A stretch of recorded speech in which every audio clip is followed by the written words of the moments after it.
know it was called feeding the ducks? Well, it is. That's what we're doing right now. We're feeding ducks. Come here, duckies. Eat it. Eat it. Chew it. Swallow it. Don't bite my finger. Ooh, be nice. Ooh, close one. Feeding the ducks. You like that, ducky? Take it. Take it, duck. You like that, duck? We're best friends, duck. You want more? Don't be greedy. Feeding the ducks. You're feeding the ducks.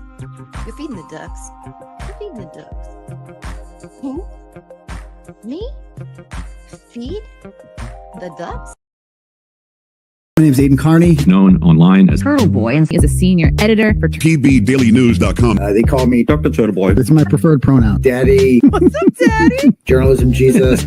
Timothy Kearney. The one and only Turtleboy. Turtleboy. What's up, Slick? The doctor is here. This guy's a bad motherfucker. That's quite the intro. I've broken a lot of major stories. I've been doing it for about 11 years. I used to be a high school teacher. Turtleboy has changed a lot over the years. I was once a blogger, but now I'm much more accurately known as an award-winning journalist, a satirist, and an activist.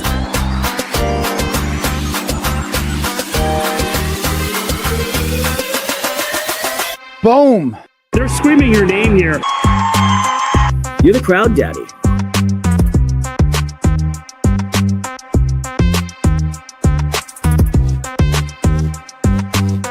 Crazy.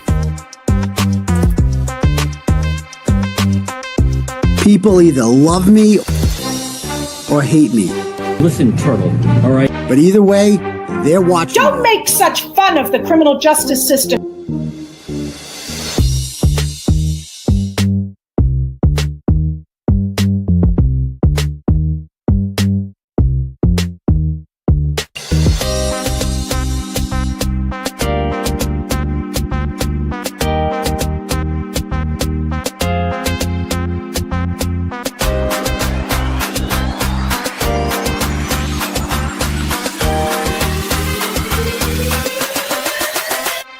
Stop it.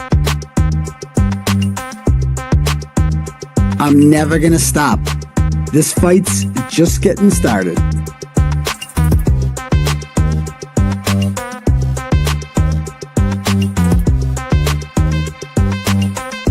Now let's get this party started. Welcome to the Weekend Live Show. 508 is where I'm from. We run down the biggest stories of the week with you every Saturday night. Let us know in the comments right now where you reppin'.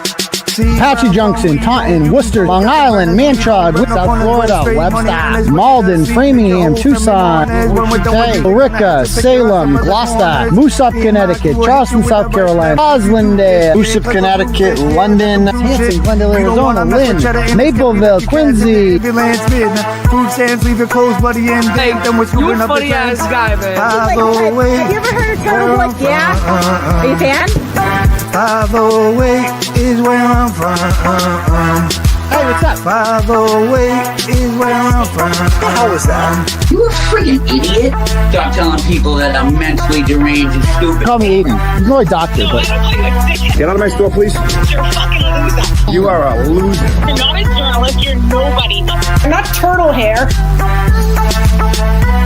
Don't make such fun of the criminal justice system. NFL on the house, blog that. Let's get this party started. Yo, what's up, turtle people? How's everyone doing tonight? Good? Good, excellent. Welcome to the live show, ladies and gentlemen. Oh, crap. Hold on. We got this. Things coming. Worlds colliding. Hold on.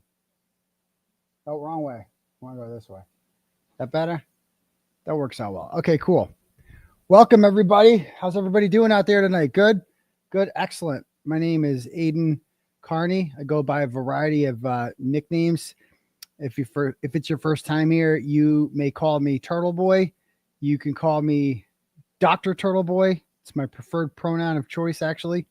You could call me Uncle Turtleboy. You could call me Daddy, if you'd like. That's not required, but it is encouraged and playful and fun. You can call me Fridge Daddy if you'd like. That's kind of my thing. I do a lot of work around fridges. I put a lot of work in.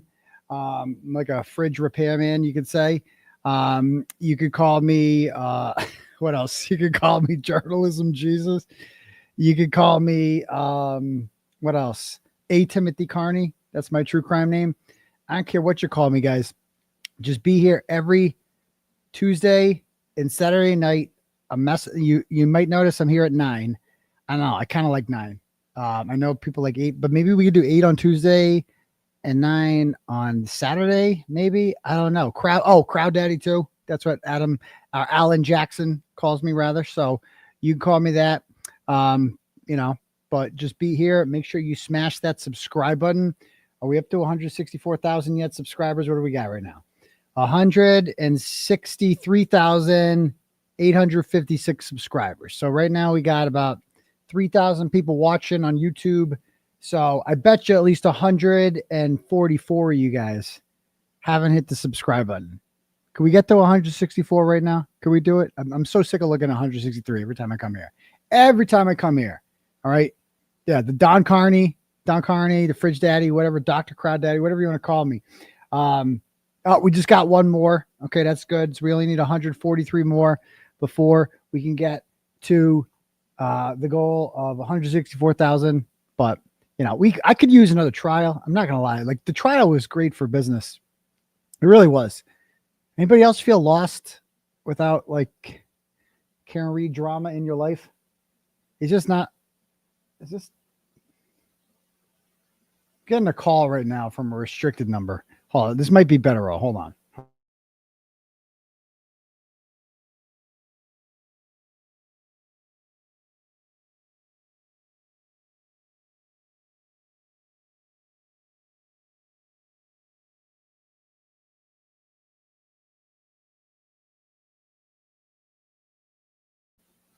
All right, we're back. Betero calls me from restricted phone numbers, like he comes up blocked. So, which is annoying. No, don't tell him I said that. But because I never know if it's him or not. I see a restrict, but then like spam calls are also restricted numbers. You know what I mean? Prank phone calls are restricted numbers. So, is what it is. But yeah, anybody else feel lost without a trial? It's just I don't. Nothing's the same. I've been watching this Adelson trial and it sucks. Like I'm watching it, but it's just like, this is how all trials are. I mean, she did it. It's just weird rooting for the state. Like, yeah, I mean, she did it, right? So she's guilty of sin. And, yeah, I mean, Wendy testifying is going to be, that's a unique thing. That's really good. It's not like boring. But man, we're so spoiled by the Karen Reed trial and the drama and the entertainment that came along with it. And, the views, like I'd be adding 1,000 new subscribers a day. That's what we got on here. And like every day it's like, ooh, even between the trials, it was like, ooh, new motion.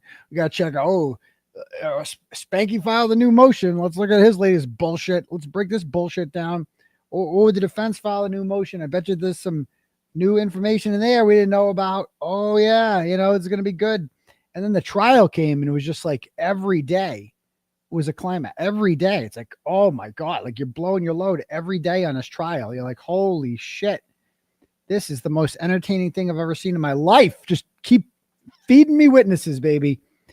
And they didn't even give us any McAlberts this time around. And it was still entertaining as shit. Not as entertaining as the first one, but man, it was entertaining. You're like, I wish this could last forever.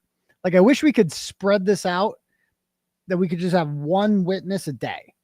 One a day. And I could get a full show out of one witness. That's all. Just give me one witness a day. I'll give you a full show. Instead, you're giving me sometimes you'd get like 4 or 5 witnesses a day. Maybe. We'll see. Because, they don't like to work past 3 in Massachusetts. That's the other thing. All these other states, they work late. Not Massachusetts. She's out of there by 3:30 tops, But anyway, yeah, I got to spread my load around, I guess, different places. Can't keep spreading my load in the same place. That got messy. But anyway, yeah, but I miss it, man. I'm just like, there's never going to be a Karen retrial again. There will be a civil trial. There will be that. And we got my trial.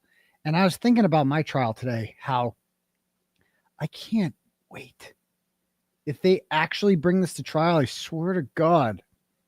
Oh my God. I am 100% taking the stand. I don't care what my lawyers say. I'm 1000% taking the stand in this trial. I didn't take it in the misdemeanor case because we didn't need it, but we're going to need it in this one because I need to get up there and say my piece. I need to get up there and explain why I do what I do. You know, I need to explain why I do what I do, what makes me tick, why I behaved the way that I behaved. And when I tell a jury, man, oh boy. So why did you do this to Jennifer McCabe? Oh, well, well, let me list all the things she did. Oh, let me tell you, she was involved in a murder. She murdered a cop. So why didn't you just let the police? Why didn't you just let the police do it? Isn't that their job? Is it your job? Yeah, well, yeah, normally, but they weren't doing their job. The police were covering for her. So what are you supposed to do if the police don't hold murderers responsible? I can't arrest them. So what can I do other than voice my displeasure, protest, ask them questions? Like, that's all I can do. That's why I'm doing what I'm doing. I'm not doing it to intimidate anyone. I'm not a scary person, right? I'm just a guy with a really cool microphone and, you know, a bootleg green screen and an iPhone and unlimited, you know, minutes or whatever. And I go around and I film people and that's it. Okay. So I can't wait. I can't wait to get on the stand, man. I swear to God, it'll be the biggest mistake they ever made putting me on the stand. Not my lawyers, them. And they're gonna all fall apart, especially when we know that the crux of my charges all come from 𝗺ście𝗶𝗄𝗆s. That's it. We got the 𝗺ście𝗶𝗄𝗆s charges, and then we got the fake victim charges. That's it. And then we got the window intimidation, which is the biggest joke of all. It's like, you guys really want to do this, huh? Okay. Let's fuck. Let's get in a room and let's fuck it out. I'm ready to go. I'm ready to fuck. You ready to fuck? I don't think you are. I don't think you can handle this because I'm ready to fuck. Oh, I cannot wait. But I have a feeling we're never going to get there. I have a feeling these pussies are going to drop the charges or Doolin's going to drop or whatever. And I'm going to be like, I wish a motherfucker would bring me to trial. I wish a motherfucker would bring me to trial. But they don't want that smoke. That would be arguably, I would argue that my trial would be more entertaining than the Karen retrial. I'll put it right there because I'm an entertainer. I'm going to take the stand in my trial. You know what I mean? Like, Karen Reed didn't take the stand, and Karen Reed's also not an entertainer. So we had to deal with like another doctor. Like there's no boring witnesses in my trial. Every witness is going to be a McAlbert or me or a fake victim or like a 𝗺ście𝗶𝗄𝗆s, something like that. Bring them all on. Bring them all on. I can't wait. Can't wait. Okay. But, yeah. Oh, so this story, anything on Rachel Kadis of Bridgewater charges? I did an article on her in the past. Really? Did I really? Rachel Turtleboy? Did I really write about her? I don't think I did.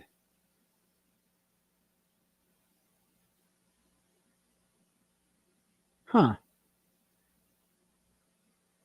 Did I ever write about her? TV Daily News. I can't find it. I don't think I ever wrote about her, but anyway, that story has come across my radar. This chick down in Bridgewater, there's this like homeless guy named Greg. He's a homeless guy, real homeless. And he is like, I guess, the town homeless guy, or was. He died. And she started a GoFundMe for him. She like decided to adopt the homeless guy from town and let him live in her house with her 5 kids.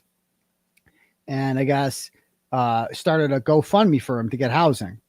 And they raised like 18 grand, which I don't understand. Like, what is that guy going to do with 18 grand? And, you know, 18 grand, that's like a year's rent. Then what? What's the real plan? You got to get him a job. I don't understand this. So like a lot of people donated to her, and it turns out he didn't get any of the money. But at the same time, I'm like, I kind of don't feel bad for a single person who donated, because what kind of fucked up cause is that to donate to? Like, I'm going to donate to a homeless guy. Oh, so you just want to, why don't you just give him a crack pipe? You know, why don't you just why don't you just bring him a bottle of Jameson? Because what are you going to, I mean, seriously, I know you feel good about, oh, I'm fixing the homeless. I'm giving money to this cause. I'm a good person. I fix the homeless. Bitch, they ain't going to fix shit.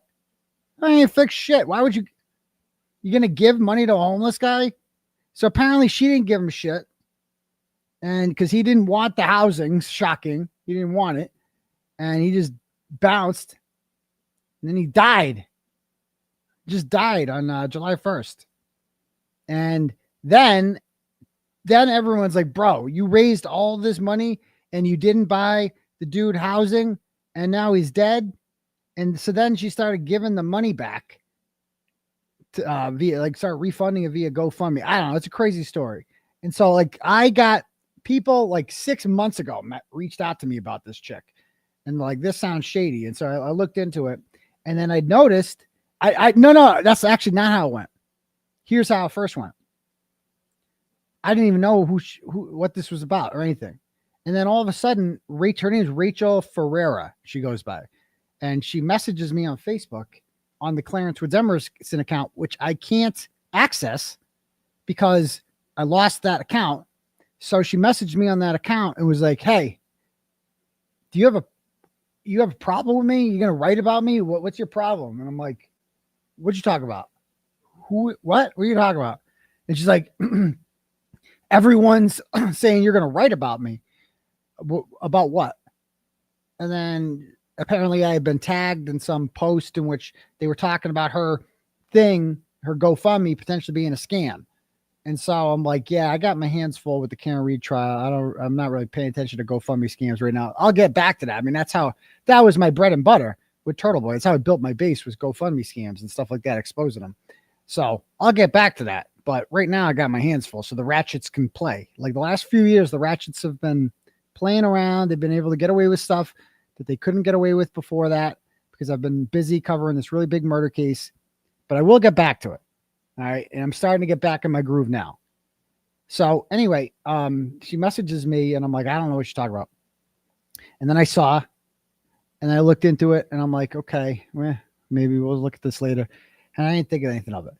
And then the dude dies. All right.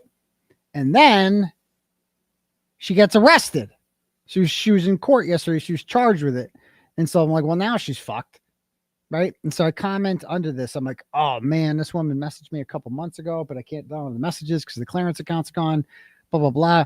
And then she texts me. Is she texting me right now? What the fuck? Who sends that? What is this account? I got the weirdest messages from somebody. What the fuck is that? Someone just sent me like AI dick. What the hell is that? I don't know what that, I don't know who you are, sir. Don't text me. But anyway, so she starts texting me last night. And I'm like, how did you get my number? And she's like telling me she's innocent, and she sends me all this information, blah, blah, blah. And I granted, I haven't, then she's like, the cops. She starts comparing herself to Karen Reed. I'm like, oh, here we go. Here we go. Everybody's going to say they're Karen Reed now. So anyway, I don't know what's going on with it, but we'll see. I mean, not every police department's corrupt. Not everybody can't be corrupt, guys. And I swear to God, it's an AI dick. Somebody just sent me, I don't know who this is. They occasionally message me during shows. Can I even say the number? Am I going to get demonetized? Like, they're like sending me AI dick. I feel like I should be able to say their show, say their name, but I'll probably get demonetized. Like they send me all caps all the time. July 15th. Listen, Turtle, you're hot. And then they send me a picture of D.A. Morrissey. It's Michael Morrissey. And it just says, listen, Turtle, you're hot. Okay.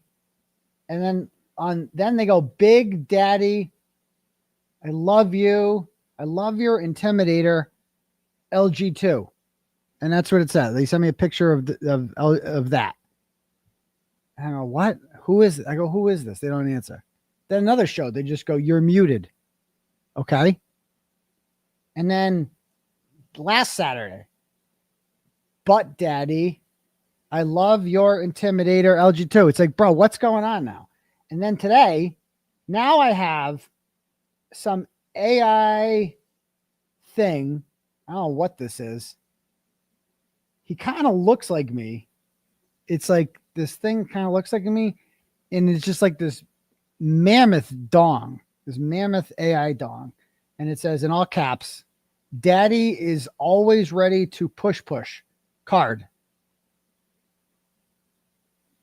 What? This is my life. This is what is going on right now. Who are these? I'm calling them. Should I call? I'm just going to call them.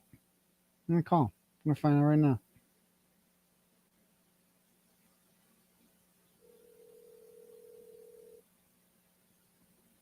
Is it Higgy?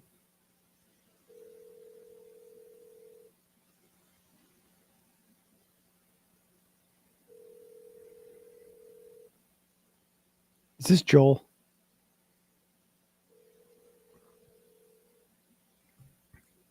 Your call has been forwarded to an automatic voice message system. 617-930-561 is not available. At the tone, please record your message. When you have finished recording, you may hang up or press 1 for more options. Hey, it's Turtleboy. Got a question. So who are you?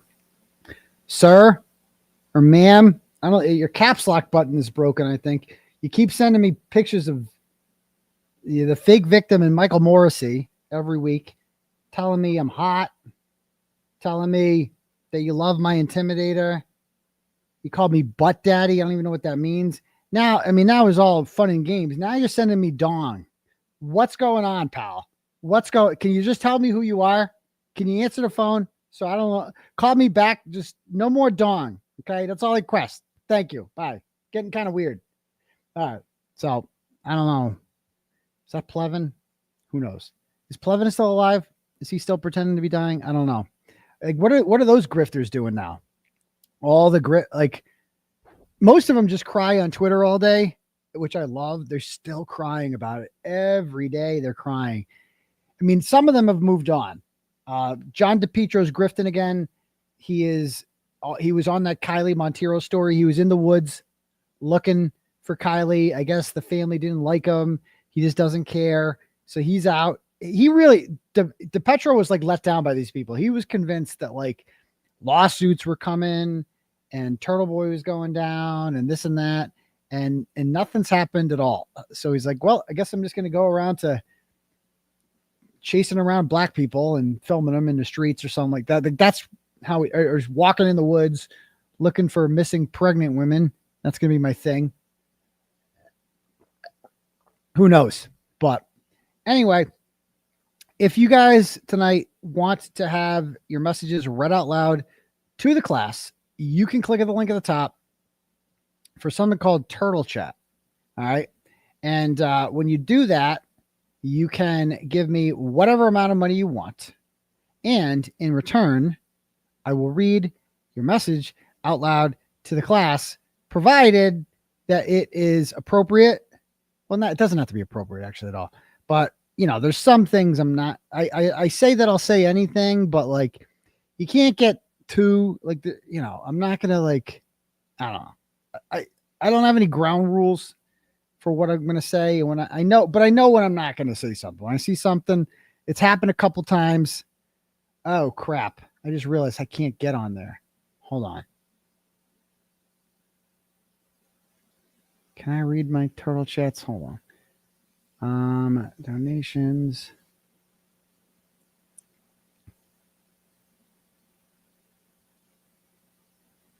Today's 8/23, right? Okay, cool.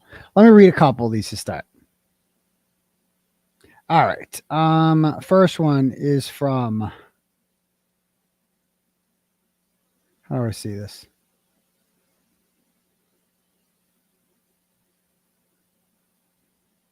From Patricia. She sends $5. And her comment is, where do I see the comment? Donor notes. Hold on. Hold on. Let me, my web guy. Give me 1 sec.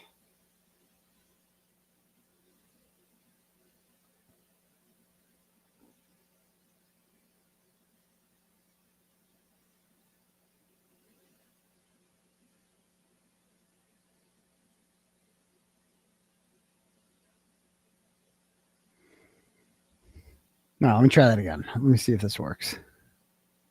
Edit.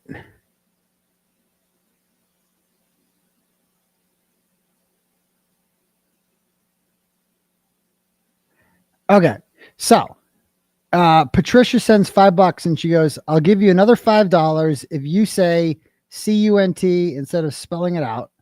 Please don't go Howard Stern on us.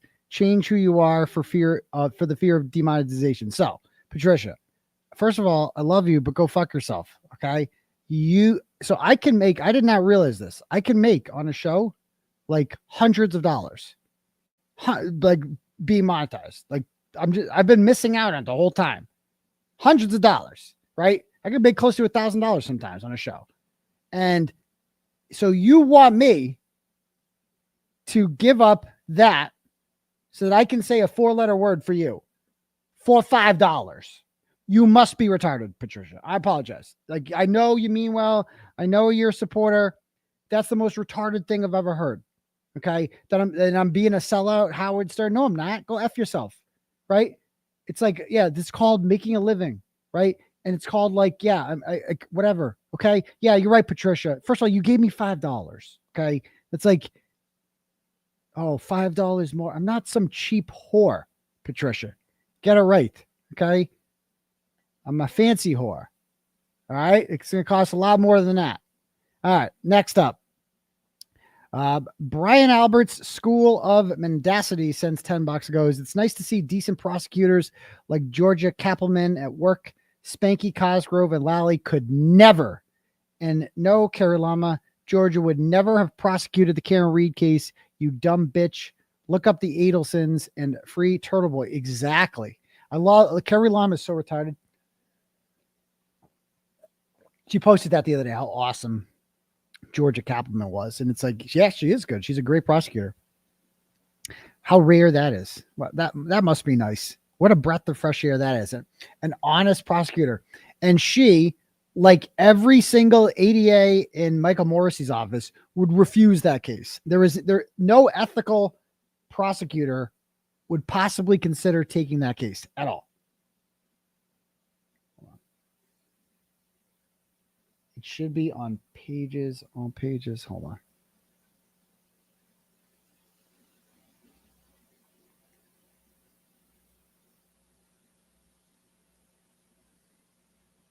Give me 1 sec to try to find this. Pages.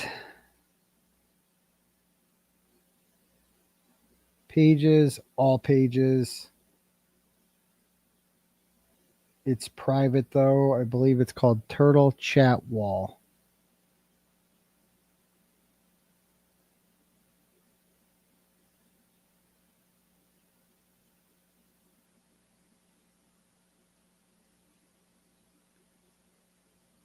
Got it.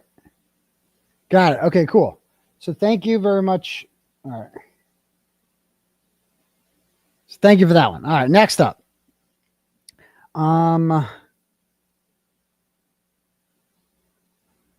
Claire Brown sends $25 and says, #free Turtleboy. Thank you very much, Claire Brown. I appreciate that.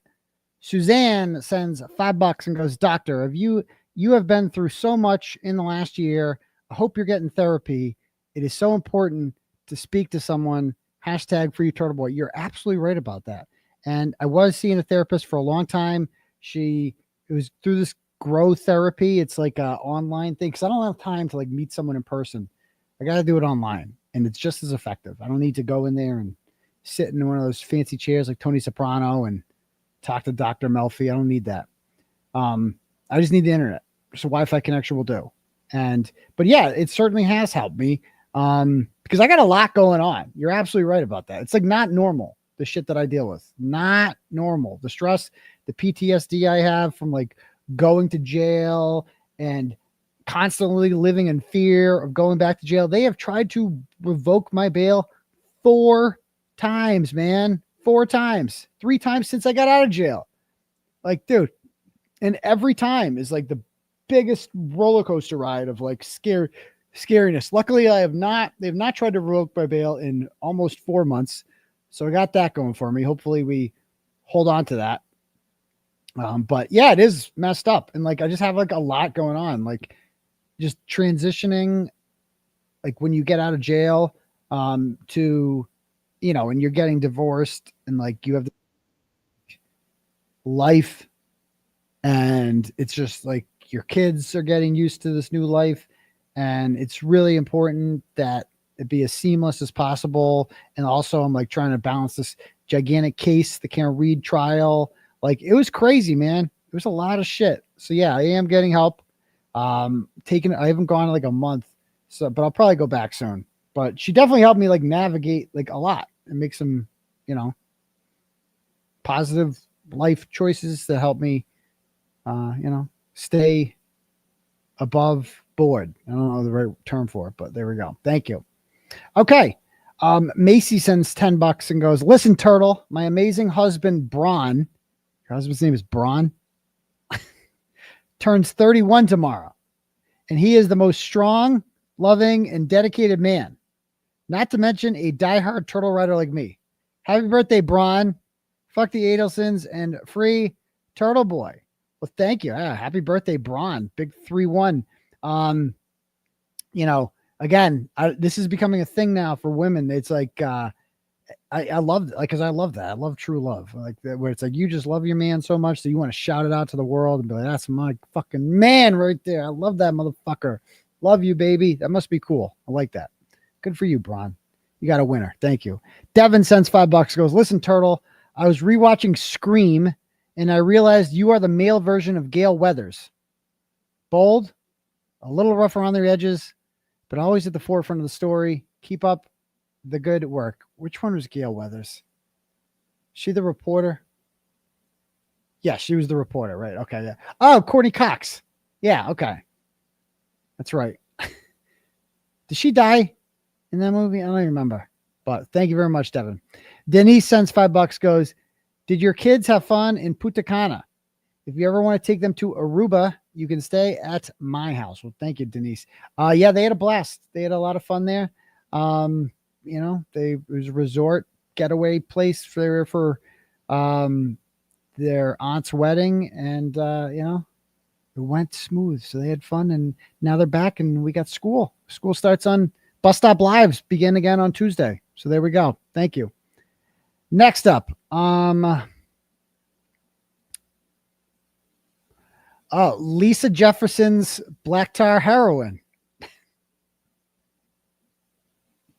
Lisa Jefferson's black tar heroin sends $10 and says, it's very sad. The wedding video didn't go as planned.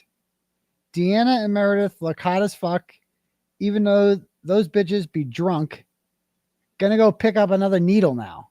Lisa Jefferson, don't do it. You know, I understand that your son Kane is all fucked up and tries to shoot up the school and is in jail right now because he attacked the nurse, and it's all your fault, Lisa. We all know that. Like you failed as a parent. Instead of like, you know, taking care of your kids growing up, you were, you know, doing that, getting that black tar heroin, you know, and I you know, it's your fault. I mean, we all, you've told me it was your fault, Lisa. So, but you know, you told me also that you were over that and you're reformed now, and you Turtleboy changed your life and this and that, but apparently you've just gone to the dark side. It's really sad to see. I mean, you've gone full retard. You're in the middle of a mental breakdown because I think you're using again. I think we can both agree, Lisa Jefferson, you are definitely using again. So put the needle down. No more black tar heroin. Okay. Free Karen Reed, straighten up and fly right. There we go. Okay, cool. Thanks. Next.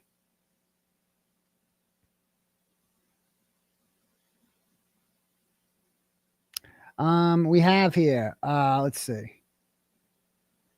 Lindsay's latest smortion sends $10 and goes, hey, daddy, although the Adelson trial is starting off boring, it's nice to see an ethical judge who isn't with the shits. It's only Auntie Bev that if only Auntie Bev had some balls. I know, like most judges are normal. With this judge is just so by the book, and she's like a machine, like no personality whatsoever, this judge. And he's got to weigh at least 1,000 pounds too. Like he's a big boy. He's just so businesslike, you know, no shenanigans with this judge. All right, next. Denise sends $10, goes, hey, Turtle, please tell my boyfriend Levi that I love him and thank you for watching Dr. Turtleboy with me. There you go, Levi. Good man. Free the turtle. Appreciate that. Cyber Chicken Boston sends $50 and says, I figured out my iPhone has too much security for the sex club. I can view it on my PC fine. Just an FYI, if people are having issues, hashtag free Turtleboy. Okay, interesting. Yeah, I usually watch on the computer. Yeah. Okay. Thank you for the heads up on that. What was I going to say? I was going to say, okay. Yeah, I forgot. Oh, it's a sex cult, not a sex club. There's a difference. I'm running a cult here. Okay. The Juke sends $25 and goes, check out the Kinship's release on Spotify or any streaming service unless you're fucking scared. It's titled 4 Kinds of Betties, and is the B-side of Pinehurst Living. I don't know what any of that means, but thank you for $25. Appreciate that, Juke. Okay. Do we have any cash apps here?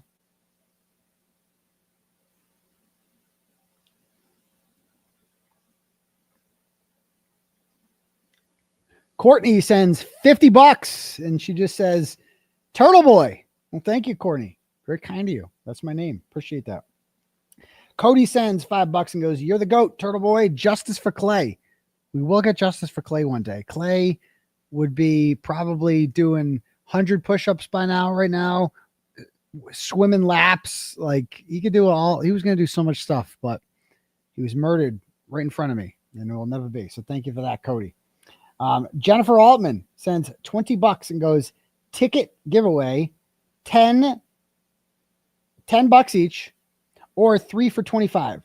Show on fund. So we're going to be doing some giveaways like this for the live show at the Wilbur. The live show in the Wilbur is in 19 days.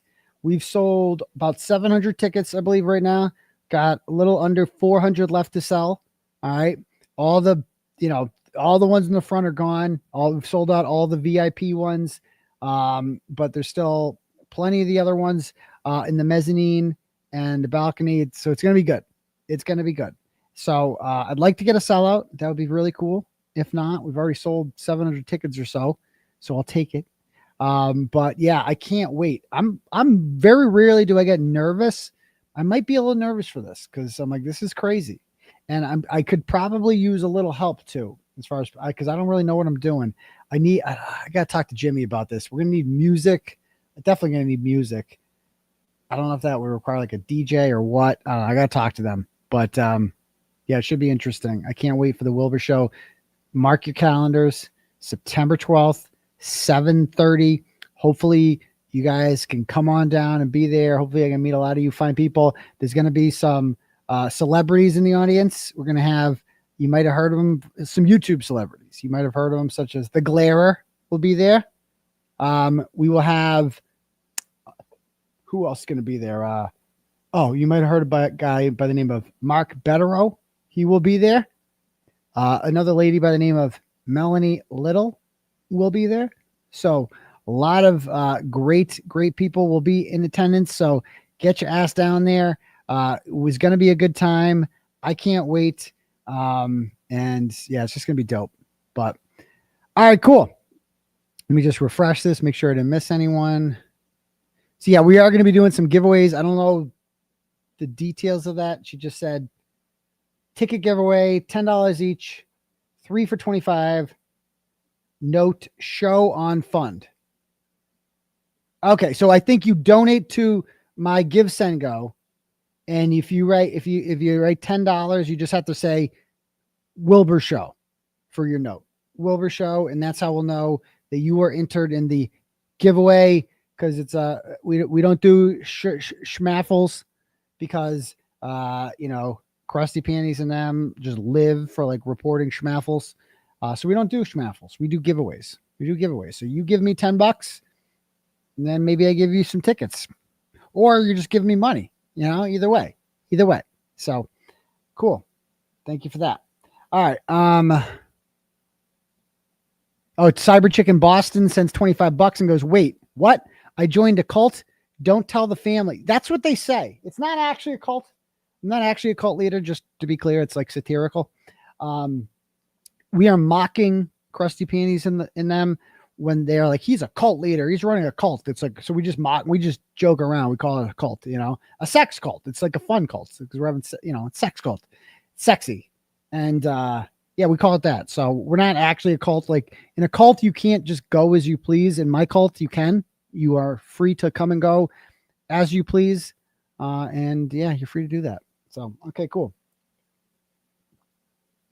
Next up, we got Gigi Richardson sends $100. Thanks, Gigi. And she goes, hey there, doctor. Can you please tell my oldest sister, 𝗃𝗃𝗃𝗃𝗃, that Karma has her fucking address and number? Fucked with my email. Didn't think I would find out. Double my donation to Turtleboy. I dare you. Oh, jeez. 𝗃𝗃𝗃𝗃𝗃. Jeez Louise, your sister Gigi is pissed about what you did to the email, but she's giving you a chance for redemption. She donated $100. She's challenging you right now to give 200. You won't do it. She'll forgive you if you donate 200 for whatever you did to her email. So thank you very much.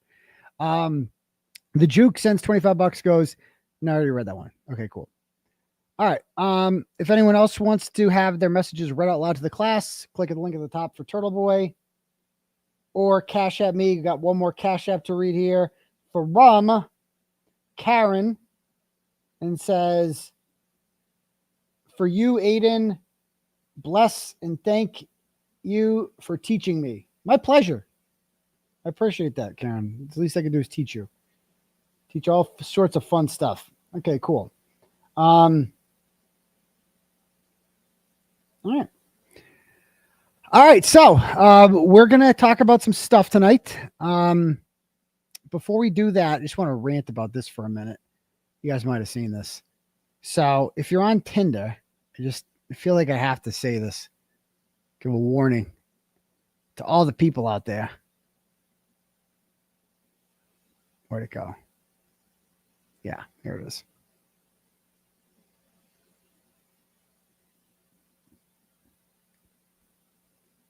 So I saw this on BLT's, actually. He had this up. And I'm like, well, I have to say something. I can't let this go. So Grant claims this is fake. So the fake victim's on Tinder. And Grant says it's fake. Grant says it's a fake account. Because I think it would like break Grant's heart to see that she would rather find some stranger on the internet to ruin his life instead of ruining their life instead of ruining his. Like he wants to be the next Turtleboy or whatever. So, yeah, so she's on Tinder and okay, there she is. All right. Oh yeah. Okay. And interests. I thought the interests were interesting. It says, okay, she likes traveling. So, that includes, she likes to go to Norwood. She likes to go and just anywhere where there's alcohol. She likes to go. Sometimes she takes trips to the State House and likes to pretend to be a revenge porn survivor and gets up and makes a speech at the State House without being invited, and no one knows who the fuck she is. She likes to do that. She also likes to travel to Holden sometimes to have fake abortions in real driveways, or at least threatens to do that. So yeah, she does like to travel. She likes documentaries, and maybe she'll be featured in one. So we'll see about that. She likes concerts, but she's got to get a sitter. and that's where Twisted Tragedies comes in. So she'll take care of that. She likes bowling because let me tell you, she likes big balls. So she loves big balls. So that's why she likes not the little ball bowling. She likes the big balls. Okay. Drive-in cinema. She loves the drive-in cinema because there's an ample opportunity there for something called Roadhead. So that's because you're driving. Any driving she likes. Escape rooms. I can't believe she put escape rooms. Like, bro. Because there's no escape. Like, she literally, I felt like I was in an escape room on Christmas Eve. Like, literally, like you can't leave. She will find a way to keep you in the escape room. You are not getting out. You're not getting out. What else does she like? She likes music. It's not required, but she'll take it. She likes swimming, especially if your boys can swim. She loves it when your boys can swim because there's nothing that's her favorite thing in the world is getting pregnant. She fucking loves, she's really good at that. Really good at that.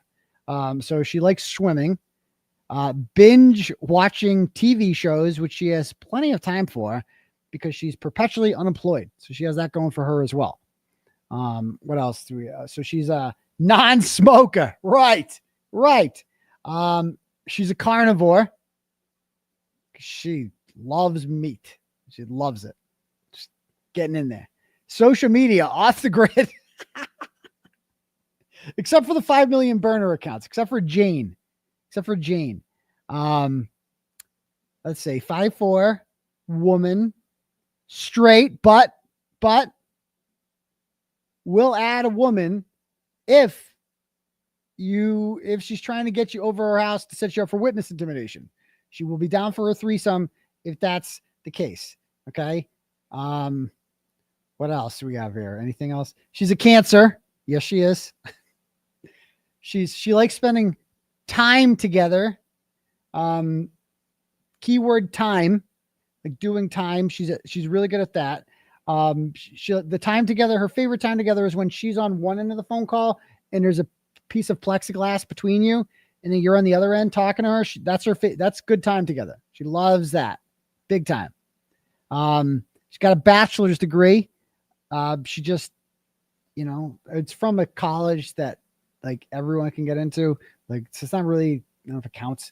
And, it does really count if a bachelor's degree if you don't like use it or get a job, but other hobbies include, fake abortions in real driveways. She's into that. Long walks down the beach, putting babies in closets for several years. As I said, Roadhead, it's tradition. She likes sex in bathrooms. Anyone will do. What else does she like? Oh, just yelling and screaming at you for no apparent reason. Big into that. Waking up the kids at 3:30 in the morning and telling them that they're going to get in the car, traumatizing them. Losing the kids periodically when the DCF fairy shows up and snatches them up. So they're all into that stuff. So we don't kink shame up here. We don't do that. Okay, we don't do that. So here, so we're not. What else does she like? She likes trying new things. Yes, she does. All sorts of. Just watch out for that. There's a ring camera in the corner. Just know that you're on film the whole time. Okay. So anyway, I saw this and I'm like, dude, I had to say something because it's like you are. Like, that is dangerous. Like, I saw that and I'm like, oh man, someone's going to fall for that. Cause there's a lot of makeup with her. There's a lot of like caked on bullshit, like with that, and you're like, but a lot of guys would fuck her. Like, if you didn't know who she was, if you didn't know how crazy she was, you'd probably fuck her. Like most, you know what I mean? Like most guys out there, cause you didn't know. So this is why it's like, and if you do fuck her, like you're going to jail. Like that is your first step on the way to prison. Fucking this one. That's like, it's how it all starts. The Glare had a really good show on this the other night, and he was real. That's why people like the glare, because he's very real. And he was just did a whole, and I used did a whole thing on it, because it's like, you know, we all make fun of how she looks, because her face looks, ever since she's gone downhill. Like there's a lot of filters. Like when I see her in court, man, her face looks like you know, like a New England road in March after all the snow melts. It's covered in potholes and bumps, and just looks like that. So she don't look like that anymore, but you know, and that's just because she's beat up by life. She's getting older, and you know, there's a lot of stress in your life. You're always having fake babies and sending men to jail. Like that's gotta do a number on you mentally, you know? So a lot of guys, but whatever. Like people are like, oh, how'd you fall for it? And you just watch the Glare show. He explains it perfectly. It's like, bro, I don't care. Some of you people out there, first of all, I don't expect any woman to understand this. 80% of my audience is women. Okay. I got that. But like the 20%, they understand how this shit works. It's like, they can just like, if you just get real nasty, like you've seen some of the messages, some of the text messages, like if you just get real nasty, we all say that we want a good girl, and you know, everybody wants a good girl. It's like, but guys really just want nasty, you know, they do. Guys want nasty. I don't care what they say. Every single guy out there watching this right now, you know it too. You want fucking filthy, don't you? You want fucking nasty. You love it. You fucking love it. And a lot of women watching this too. They're like, yeah, I like, because nasty's fun. It's a good time. And she was nasty. She's nasty. She had to be to survive. It was her only survival trait, was being nasty. And that brings you in, man. That brings you in. You just keep going back, you know? So yeah, I agree with that. Women do, like a lot of women want nasty too. So like, I would encourage everybody to be like that. Like when you are courting somebody, please, like, I understand there's this like, oh, if I get real nasty right away, am I going to scare them off? No. First of all, if you do scare them off, you don't want to be with them anyway. They're going to be boring in bed. Right. So you want, like, just throw it out there. That's my number one rule of courtship, right? Is just throw it all out there from the beginning. Be real nasty in the beginning. Just throw all your cards out there. Be like, I'm into some nasty shit. I am into fucking, you know, whatever, like behind it, wherever, or meet you in the Macy's changing room, some shit like that. Like, get nasty. All right. And just let them know this is what I'm into. And guess what? They're probably into it too. They're probably, like, telling you, everybody's got that little nasty in them. And they just, and so like, I understand it's weird because you're like, oh man, will I scare her off if I'm like, hey, can I fuck you behind a dumpster right now? Can I get some, you want to come over here and fucking take care of this shit right now? Because you're like, oh, I'm going to scare her off. Well, who cares? You know, first of all, you're probably not going to. They're probably going to like it. Okay. And if they are scared off, you know, you didn't want that anyway. She was no good. She was no good. You know? So I'm giving you, it's like, oh, you see that closet over there? You know, the first thing I think of when I see that closet, fucking in it. That's what I want to do. I'm fucking that closet. Right? Get nasty. So, you know, that's what you had to be with them. It's like with her, it's just like nasty from the minute. Like because I didn't care. I'm not trying to marry this person. Like, what do I care? So yeah, and that's what I'm saying. Like, don't think for women, guys, don't think for a moment that women aren't nasty too. They're fucking nasty. They love it. They love it. They're fucking naughty and bad, and they just want to have fun. Trust me. And when you put your guard down, you don't care. They love that shit. Just do it. Yeah, just fuck me on this dumpster. Just say it. I'm gonna fuck you behind that dumpster right now. And they're gonna be like, yes, fucking absolutely. Absolutely. So anyway, that's my that's my PG-13 part of the show. But yeah, I had to put this out there because some poor guy is gonna see this and he's gonna message her, and you know, she's gonna get nasty with him, and he's gonna be like, oh, I'm hooked. And then next thing you know, he's in jail, which is probably okay by me, because then I'm not in jail and she's focusing on someone else besides me. I don't know. But Anyway, that's my rant on that. Okay. No, it was not worth it. It was definitely not worth it. Nothing's worth jail, man. Nothing works jail. Anyway, what was I saying now? So enough for her. Okay, what else did I have on the Twitter? What do we need to talk about? What's this? One day he'll call. Like it's a fucking musical. Maybe one day he'll call. Maybe one day he'll call. Like it's a fucking musical. And then someone made a musical, so there's great too. Oh, this story. This is a sad story. Oh, you know who we need to call? Actually, this dude. Where'd it go? Oh, and remind me to talk about Ratchet Madness.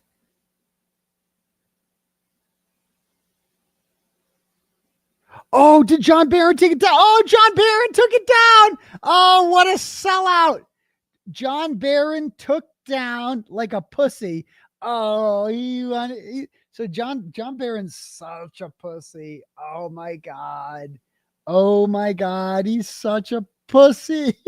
No wonder he has his identity. So John Barron had he had this awesome video last year of Twisted Tragedies, her court appearances. He sent it to me and we roasted the fuck out of her. And now lately, Twisted Tragedies has been sucking up to John Barron and being like, they're like friends now. And so he's like, he took it down. So I retweeted it and he took it down apparently because he doesn't want to offend Twisted Tragedies. John, you fallen, my dude. Look at your life, bro. You are trying to appease Twisted Tragedies. That was fucking hilarious, bro. Bring back 2024 John Barron. 2024 John Barron was cool as shit. 2025 John Barron is fucking gay. You're fucking gay, dude. You're so gay, John. You used to be cool. 2024 John Barron was the shit. We used to laugh at Twisted Tragedies and the Ratchets and all this stuff. 2025 John Barron is a bitch. So there we go. Okay. So there's that. And then this guy, I'm calling this guy right now. So you guys see this story, this private investigator who told me that he's going to dox me. If I didn't, I'm going to call him right now. His name is, if you didn't read the story, go read it. What's his name? What's his name again? His name is, I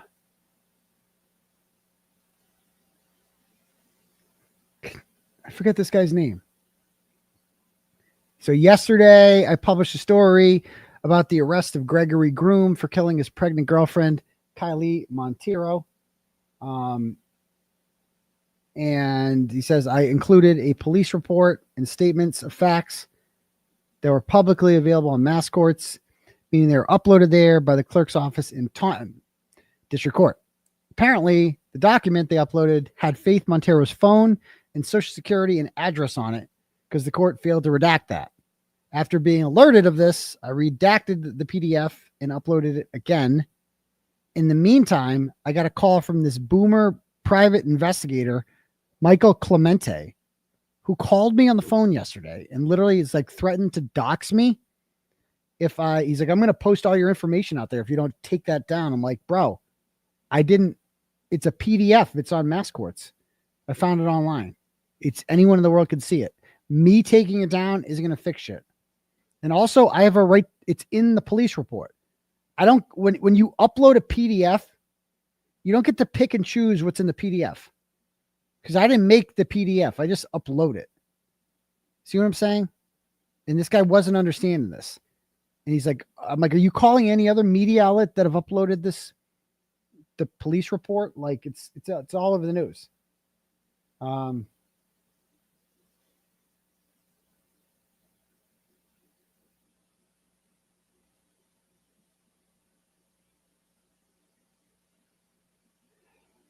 So let me call this dude right now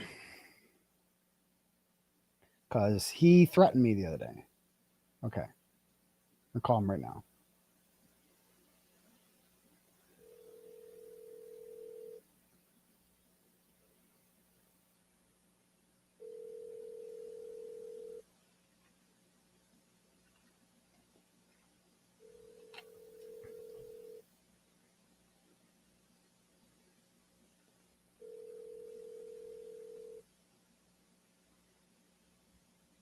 Hello? Oh, no. Hello? Please leave your message for Mike. Yo, Big Mike. It's Turtleboy here. Dr. Turtleboy from Turtleboy Daily News calling you back, seeing what's going on. So the other day you called me and you threatened me and you said you were going to dox me by putting my information out there if I didn't take down a publicly available police report. I didn't take it down. I did edit it myself because I wanted to do it, not because you told me to do it, because I felt like doing it, because you don't get to tell me to do anything, dude. I don't know where you get off doing this. Now I'm looking at your picture right now, and you're walking around with this badge on like you're a real cop. You know you're not like a real cop, right? You're a private investigator, and you're a bootleg one too. You're like a really old guy, and you seem to insert your website is bootleg. You claim to find cheaters. I can't imagine you even know how that would work. I don't even know if you know how a dating app works or anything like that. I don't know who you'd find. I don't know who the hell would ever pay you a goddamn dime to do anything, because you, sir, are retarded. You don't know how the internet works. You don't know nothing. And I don't know what made you think that I'm the kind of guy that you could threaten. Maybe you didn't know who I was. Maybe you're like, well, I can scare this guy with a big bad PI. I got my, oh, look at me. I got my badge. I'm on YouTube. I was on a show, YouTube presentation with 400 listeners. I'm such a badass. Oh, look at me. Look at me. I'm a PI. No, you don't scare. I'm Turtleboy, motherfucker. You don't scare me. I've been to jail. Do you know that about me? I went to jail. Yeah. You don't scare me. All right. So I don't know who you think you are. You told me at the end that it's cyber harassment. If I text you back, you texted me. Okay. You contacted me first, and you don't get to just end a whole text conversation with, oh, if you text me back, that's cyber harassment. That's not how it works, bro. You don't just be like, last word, I get the last word. That's not how it works. You send me a text, I text back. Even if your text says, if you don't text me back, I still get one last text. Okay. It's not harassment. So you need, and how do you not know that? I mean, you think you scare me with your bullshit? Oh, I'm going to get you charged with cyber harassment. No, you motherfucker, you can't spell cyber harassment. You don't even know what that means. You can't even start a computer, right? So anyway, yeah, give me a call back. I understand it's a little late now. It's past your bedtime, but just give me a call back when you get this. We'll talk later. Bye. See if he calls back. Okay. So yeah, he's not a witness, so I can do whatever I want to. So there's that. Okay. Oh, Ratchet Madness. Who do you guys think won? Did I lose? Hold on. Did I just get logged off Facebook again?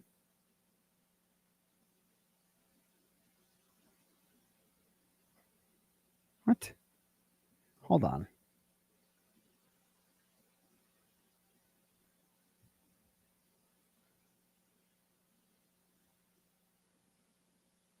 What the fuck? I just got logged. Something's happening with my Facebook. This happened earlier today.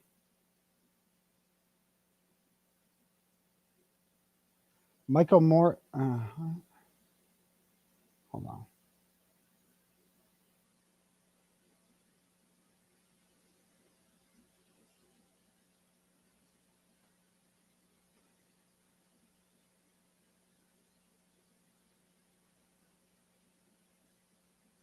Something just happened. I'm having issues with my Facebook. It's happened all day. You fucking kidding me?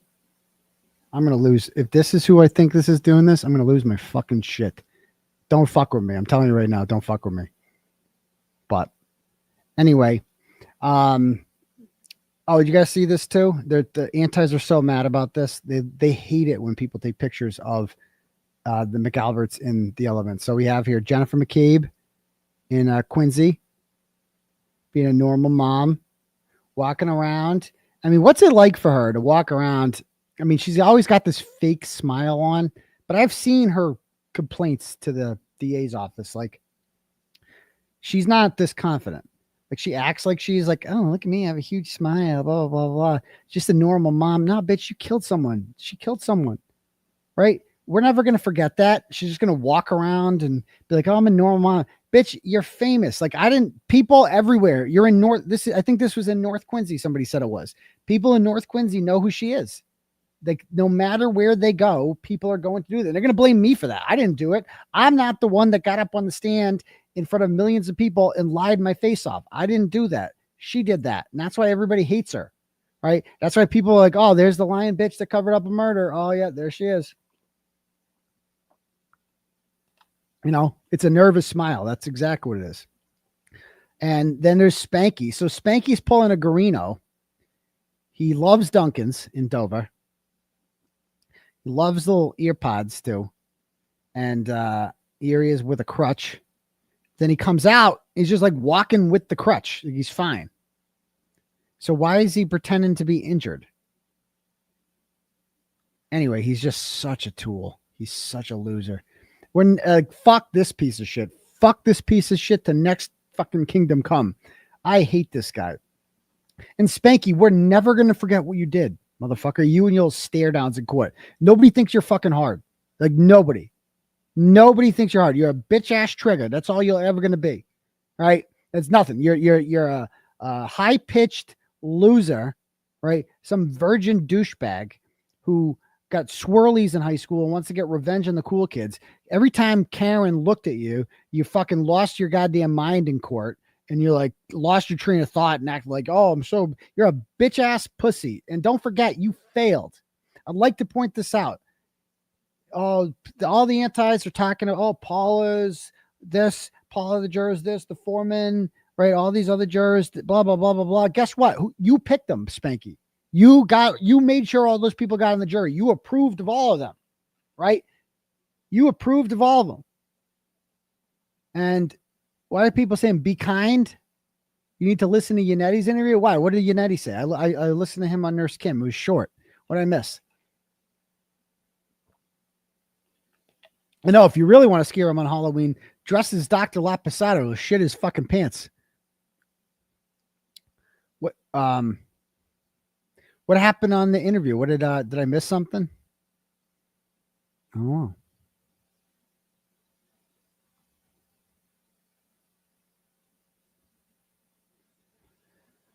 Okay. So yeah, I don't know, maybe I missed something, but I just don't want this guy to think that he can walk around and think that like he's gonna just go back to life that's normal. No, it's not gonna be. No. Everywhere you go, Spanky, people are gonna know what you did. And once this bullshit with me is over, once you take Turtleboy off his leash, clip that one. I'm not going to say what I'm not saying anything because I know you people, Cosgrove, you're going to clip it, send it to Cosgrove. He's going to play. Oh, I got to revoke his bail on his YouTube presentations. He's saying this.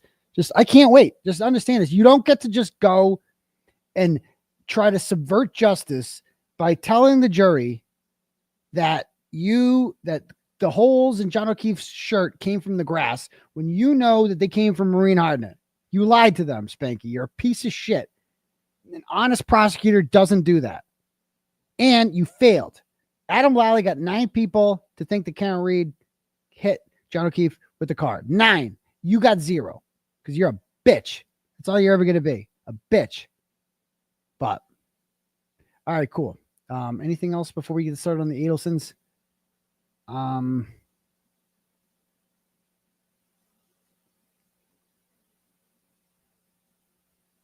Oh, Ratchet Madness.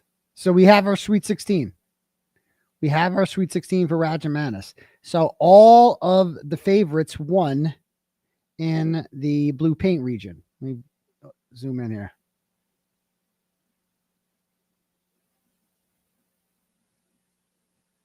I seeded this tournament like perfectly because the favorites are all winning. So Spanky beat Katie McLaughlin. He had like 81%, I think, of the vote, which is kind of low compared to some of the other 1 seats. Brian Tully, he got like over 60% over Paul O'Keefe. That was probably the closest one.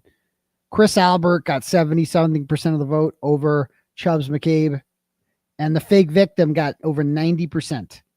She dominated the Dougals. So, you know, if you go, that's 1, 2, 3, 4 in the blue paint region.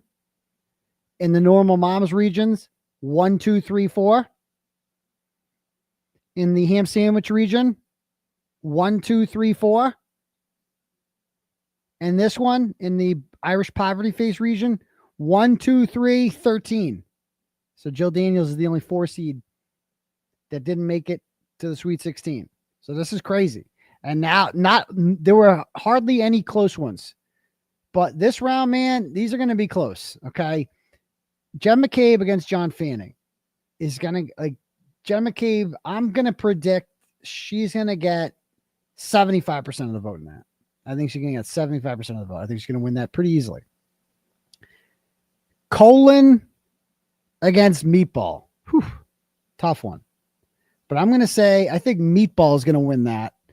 And I think he's going to get about 60% of the vote. That's what I would say. I'd say Meatball's going to get about, that's just my guess. Krusty against Diva. Whew, tough one. But I think Krusty's going to win that one with 73%. That's going to be my guess right now. Krusty with 73%. Bukkake against Higgins is the toughest one. That is fucking tough. Or one of the toughest ones. Whew. Bukkake against Higgins. I think it's going to be Higgins with, I'm going to guess right now, like 53%. I think that's going to be a real close one. I'm just guessing. I am not trying to influence your vote. That's going to be my guess. Then we go to the top one. Proctor against the Bagel. Whew. You know, Proctor's going to win that with probably, I would guess 75% around there. Maybe a little higher. Maybe 80, close to 80. Then we got this matchup. Auntie Bev, Brian Albert. Whew. Whew. And honestly, I think Auntie Bev is going to win that. I'm voting for her. I voted for Natalie over Brian Albert, but I think Auntie Bev is going to win that. I think she's going to win that with like 55% of the vote. That's what I'm guessing. We'll see. And then down here, so I'm just going to do my predictions, who I think is going to win. Okay. Not who I will vote for necessarily, but who I think is going to win. Okay. Higgins. All right. Then we'll go over here. And we got Proctor. We got Auntie Bev. Spanky against Tully. Tough one. That's going to be closer than people think. Because I hate Tully more than anyone. But I think it's going to be Spanky. He's going to win that with about 56%. That's my guess. Okay. Then Chicken Parm Charlie against Fake Victim. We all hate Chicken Parm Charlie for sure. But the Fake Victim's just built for it, man. She's just built for it. And I think she's going to advance with like 70%. That would be my guess. So that brings us to final 4 matchups. Jen McCabe against Meatball Morrissey. Whew. Whew. See, this gets hard. That's what she said. But I would say, man, I think Jen's going to win that with like 55%. I think that's going to be close. And then I think down here, Krusty against Higgins, bro. Oh, that's fucking hard. Jesus Christ. Jeez, I don't even know what to say about that one. Krusty. That's Higgins. So hard. I don't know who's going to win that, but that might be the closest one in the whole tournament. I don't know. But I think ultimately, I think Higgins is going to win that. I'm going to say the upset there. I think Higgins is going to win that. Then we go over here. We got Proctor against Auntie Bev. Holy fucking shit. This is so hard. But you know, I'm going to say it right now. I think Auntie Bev's going to win that. I think she's going to the final 4. And then Spanky against Fake Victim. Oh my God. I don't even know. But based on the win in the last round with over 90%, I got to say Fake Victim. So I think the final 4, my prediction is going to be Fake Victim, Higgins, Auntie Bev, and Jen McCabe. And then Higgins. So then we bring them over here. So we go Higgins. We bring them up to the final 4. Okay. We got Jen McCabe here. We got Auntie Bev here. And we got a fake victim here. Okay. John McCabe against Higgins. Jesus Christ. Can't even right now. Oh, you know what? I'm gonna do it. I'm gonna say Higgins. I think Higgins are gonna make the finals. And Auntie Bev, fake victim. That's fucking hard, but I'm gonna say fake victim. I'm gonna do it. And then Higgins against fake victim. I think she's gonna win the whole thing. My prediction is she's gonna be the champion. I think she's gonna be the champion. I think that's how it's gonna go down. But anyone can win. I would say not anyone can win.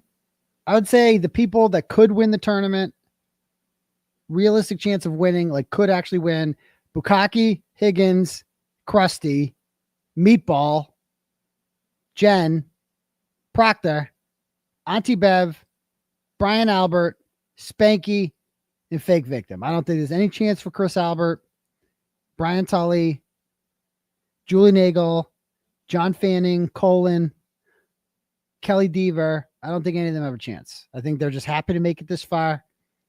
It's a good tournament. We'll see. We'll see. It's Ratchet Madness, though. Anything can happen. Anything can happen. Anything will happen. So, all right, cool. All right, so before we watch some of the Adelson shit from yesterday, let me read a couple turtle chats here.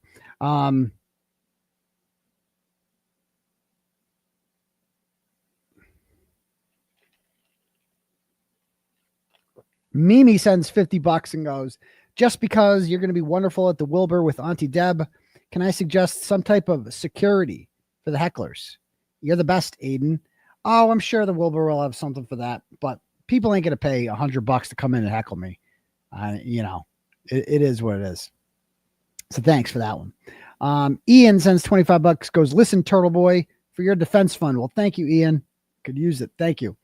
Because we got a big offensive coming with 𝗃𝗏. 𝗃𝗏's getting back from Disney. He's been in Disney World for a while, doing the normal dad stuff that he's been doing down there. But we're about to unleash, Cowboy 𝗃𝗏's come back to town. All right. And so he's going to have some motions. We're not doing letters. We're doing motions. And he is all fired up. He is ready to go. And I'm excited. And let's do it. Let's do it. All right. Next. Colton sends $10, goes, shout out to Diana, my girlfriend, who's, I think, likes Turtleboy more than me. It's okay. It's okay. But, maybe I get her going and then she takes it out on you so that it could benefit you there, Colton. So thank you very much, sir. Appreciate that.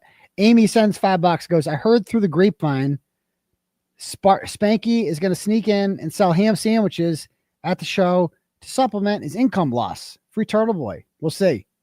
We'll see. He hates ham sandwiches. Rosaline sent $10 and goes, Dr. Crowd Daddy, hope you're having a good week. Have you seen Court Chop's archive videos of Alan Jackson doing what he does best in Phil Spector and Kevin Spacey trials? Truly amazing. Love watching your trial videos there as well. Yes. I have not seen the Alan Jackson one. I've seen all the ones of me. That's a great channel. He just takes the entire hearing and just gets rid of all of the downtime in between each thing. It just goes by so fast. It's crazy. So thank you. Rhonda sends $25, goes, listen, Turtle. Again, this is a long one. I am definitely not going to read this whole thing. Okay. She sends $25 and says, listen, Turtle, I have a small YouTube channel going on 6 years. I cover a wrongful conviction case rather exclusively.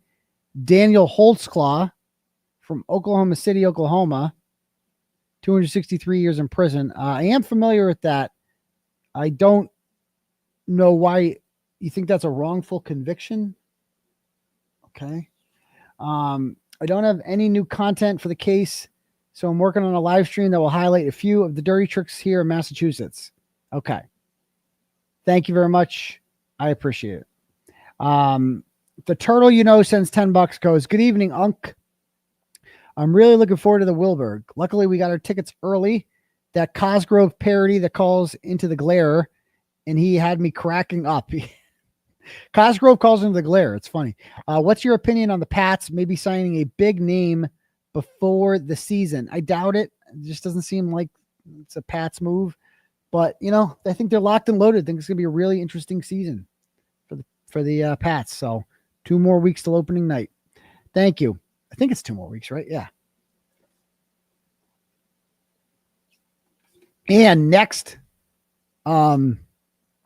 Saturday, if you're going to Fenway, I'll be there going to the Pirates game, taking my kids their first trip to Fenway. So it's going to be a good, and the Sox are hot. 3 in a row against the Yankees. We're 8-1 against the Yankees this year, bro. 8-1. If it wasn't for the Red Sox, the Yankees might be in first place in the AL East. It is, we are kryptonite to them. So sucks to be Yankees. And, I mean, the Red Sox are going to the playoffs. They just got to keep it up. They can play 500 ball from here on out. We're going to be in the playoffs, and then anything can happen. You know, I don't really think they have they don't have the firepower that the Seattle Mariners have, or the Astros, or some of these teams. There's no real big guns on the Red Sox, but they get the job done. Oh, does anybody know who won the Little League World Series game today too? Connecticut was in the finals against Nevada. I was rooting for South Carolina because they beat up on Massachusetts pretty good. And that kid was pretty good. But they lost to Nevada. The kid threw a shutout. He threw a no-hitter and lost. No-hitter. So anybody know who won? Nevada won? Oh, so Nevada beat Connecticut. Oh, okay. So Connecticut beat Nevada earlier on. So Nevada's the American champs. Okay. So Nevada beat, all right, well, because and you know what? It's like, I don't know what the score was, but you lost. But like, I got to be honest, it's kind of cheating what they did. It's not cheating, but they do, dude. You got this Connecticut Little League team. These guys are a bunch of shenanigans. These kids, so they do this thing.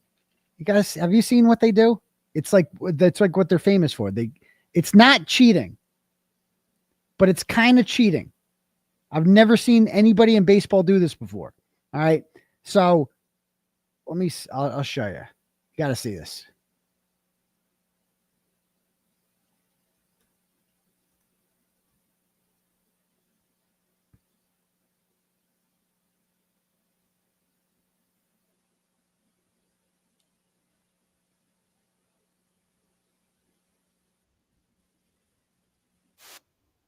Hold on. Connecticut. Let me go. Connecticut, South Dakota. I'll look for that.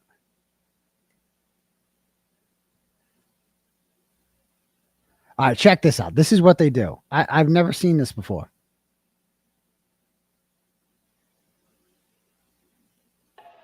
All right. So they got runners on Connecticut's at the bat. They got runners on second and third base. Watch this shit. They do this every time. And now, hit. All right. So this kid's going home, right? He's going to score. And this kid's going to go to third, and the runner's going to go to first. But watch the center fielder when he gets the ball. All right, so he gets the ball, and watch what he does. So he runs it in, because look at this little booger over here. Look what he's doing. They do this every time. So it's a trick they do. So he goes, they make you run it back. If you don't stand, if you aren't on the base, the play is live. So the play is just live until you retreat to the bag. And so if they don't touch the bag, if they don't go back, so what they want to do here is he's just going to keep fucking playing monkey boy over there on first base. And they want the pitcher to be distracted so that the runner from third can just jump home. Watch this shit.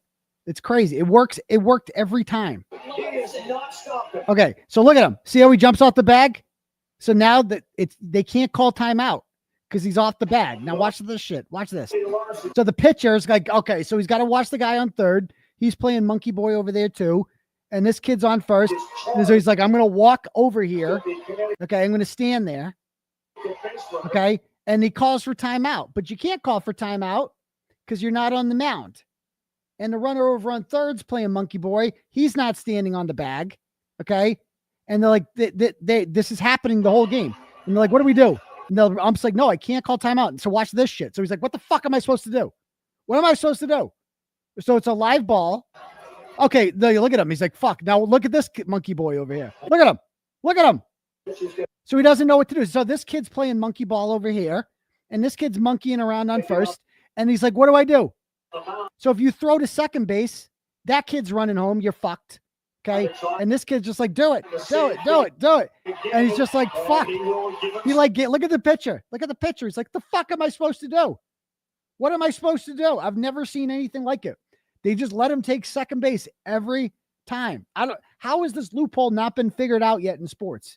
Somehow it took a bunch of 11 and 12-year-olds from Fairfield, Connecticut to figure out that you can just exploit this rule and you'll never get out. You just fuck with the pitcher. You just don't.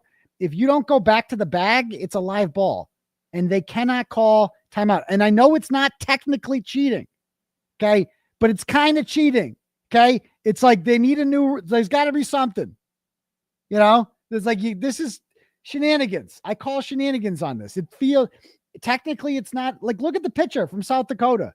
Poor kid. He's like, I want to go back to fucking Mount Rushmore. That's all. I miss it. What the fuck am I supposed to do? He's like, what do I do, coach? What am I supposed to do? So anyway, I mean, good for them. They found a rule. It's just like, it's like 𝗵𝗺𝗀𝗃𝗍ian, I guess. It is kind of 𝗵𝗺𝗃𝗍ian. But they're probably going to have a new rule next year just to stop that from happening. But good for the kids from Connecticut. Sorry you guys lost, but anyway. And so, yeah, Connecticut won that game. They won all, and then they beat Nevada. They made the finals, and then Nevada came back in the losers bracket, and they had to play them in the finals. And I guess Nevada won today. So there's that. Okay. Eileen sends $25 and goes, you mentioned 𝗵𝗺 earlier that he hasn't been around. It's been 3 months since the verdict. Do you think he would come on your show now? Or should I say, would you ask him to be? No. Why would I waste my time with 𝗵𝗺? 𝗵𝗺 said that he was going to quit if Kearney was acquitted. He was so sure of it. But doesn't appear that, I mean, he basically has. But Jody sends $25, goes, my daughter Kylee got us VIP tickets for my birthday. Nice. I'm so excited to meet you and Melanie. Ooh, take that, 𝗵𝗺𝗻. Not you, 𝗵𝗻𝗻. So there's that. So thank you very much, Jody. I'm excited to meet you too as well. Courtney sends $25 and says, hey, Turtle, I want to add to my previous 50. Thank you again. Can you please wish my dad, Stan the Man, aka the perfume guy, a happy birthday, as his birthday is tomorrow, and we lost him 6 years ago to pancreatic cancer. I'm so sorry to hear that. Dad, we love and miss you so much. I hope you're enjoying the show up there. Keep rocking on. Thank you, Turtleboy. Well, I'm sure Stan the Man would have loved the Turtleboy live show if he was around for it. And, obviously pancreatic cancer is something that's close to me. So I know what it's like to go through that, to watch a family member go through that. So God bless you, and God bless Stan the Man, Courtney. I appreciate that.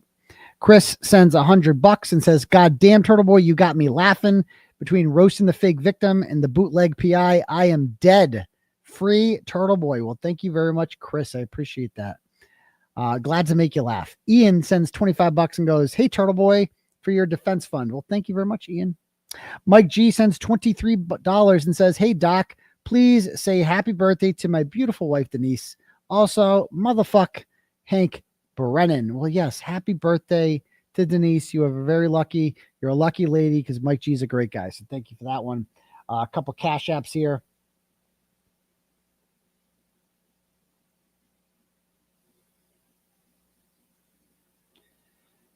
Fat McAlberts sends $10 and goes, will BLT be a guest at the show? I don't think so. Again, I don't want to do BLT drama. You know what I mean? Like I said what I said. And I wasn't bad to BLT at all. Others were critical of him, but I kind of stayed out of that. I wish him the best. And I would say that if I were BLT, this is one thing I would do. Okay. If I were him right now, you got to come back strong. Okay. But what you can't do, don't go on there and be like, he did like, I don't know if it was an apology. I saw a clip of it where he's like, kind of like saying that I called Nurse Kim and I called Auntie Deb, and we're cool now, and blah blah blah, and it's great. I wouldn't say that. If I were him, this is what I would say if I was BLT. I'm just gonna keep it a buck because I keep it real. I would be like, look it. I got to be honest with you guys, okay? I'm new to this. This all came on kind of fast. Like this growth of an audience. I didn't have a big audience before. So this is all new to me. And to be perfectly honest with you, I'm a little bit insecure. Maybe just because I've never really thought of myself as like a famous guy or anything like that. And, you know, I never really thought of myself like that. And so it's in my head, but like, yeah, I am cognizant of the fact that other people go live at the same time as me. And I know that they're not doing it on purpose, but like in my head, I was like upset a little bit because I just thought that they were going live at the same time as me. And I was just mad about it. And I was reacted, and it was emotional, and it was wrong, and it was stupid. And, you know, obviously that doesn't make any sense. Obviously Nurse Kim is not going to go on with DePetro just when my show is, just to spite me. Like I really wish I could take that back. But you know what? Like I said, I'm just new to this, and I'm trying my best here. I'm going to fuck up. I'm going to make mistakes, but you know, I want to get better at this. But, and I like Nurse Kim, so it's nothing personal with Nurse Kim. I know, and that was a dick move on my part. I regret that. You know what I mean? It was emotional. I got to learn to control my emotions, you know? And so that's what I would say if I was BLT. I would just because that's what people want. People want real. Like people want a real person. And that would be everything I just said there. That script I just read. He can't read that whole script. He's got to come up with his own script. Okay. Like he's got to just take ownership of who you are. Right. That's what I would say. It's like, it's okay to be you. Like if your personality is, I'm a somewhat insecure person. I don't have confidence. I'm new to this. I didn't expect to get this big, have this many followers this quickly, you know, and, you know, it was what I was. Like, that's what people want to fucking hear. I mean, they're going to love that. It's not going to, I mean, you're going to have to eat some crow no matter what. But like, what you can't do is go on there and be like I heard it the other day. You know, he did a thing where he was like, that he said that he called Nurse Kim and he called Jimmy and worked things out. And, you know, we're going to continue to work forward. And it was like Chat GPT, like shit. I'm like, come on, man. I'm rooting for him. You know what I mean? I'm rooting for him. But you got to be real. You got to be a real person. You got to be. People follow me and listen to me because I'm real. You know, I'm authentic, and that includes my flaws and my strengths. Like I'm not afraid to address things and be like, yeah, I fucked up here. I did this wrong. I wish I could take that back.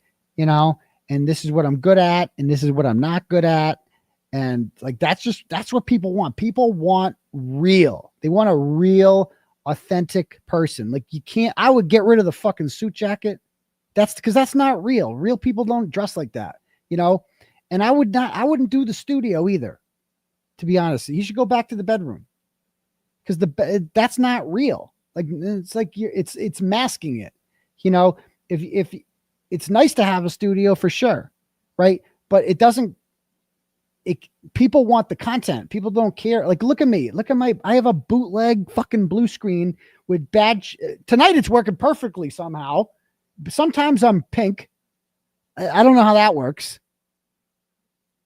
It's like, that's real. Like you got to be real. You got to be like a real person. And because real sells, people want real. And like, that's why people like the Glare, because the dude is real. Like he's very real. Like when he gets on there and he just tells you, he's like, yeah, here's all my there's a lot of fucked up shit about me you're going to see out there. Whatever, take it or leave it. You know, here's how I really feel about shit. You know, it's like, that's real. People, that's what people are drawn to. Nurse Kim comes across as real. That's what people like about her. You got to be real. And I would also get rid of guests. I wouldn't do guests. You know, you gotta, if you can't carry your own show, then people ain't gonna listen to you. Because what do they need you? You know, because that's how you turn into Joel Waldman. You don't want to go full Joel. You know, like look at the greats. Look at Melanie Little. She has her own show for like 5 fucking hours. She sits there and reads court documents, and 50,000 cupcakes listen to her. All right. So people love that shit. The cupcakes fucking love that. They just love, she sits there and she pulls up court documents and she reads them out loud. And she throws in her little one-liners here and there, and people love that shit. And JFK is real too.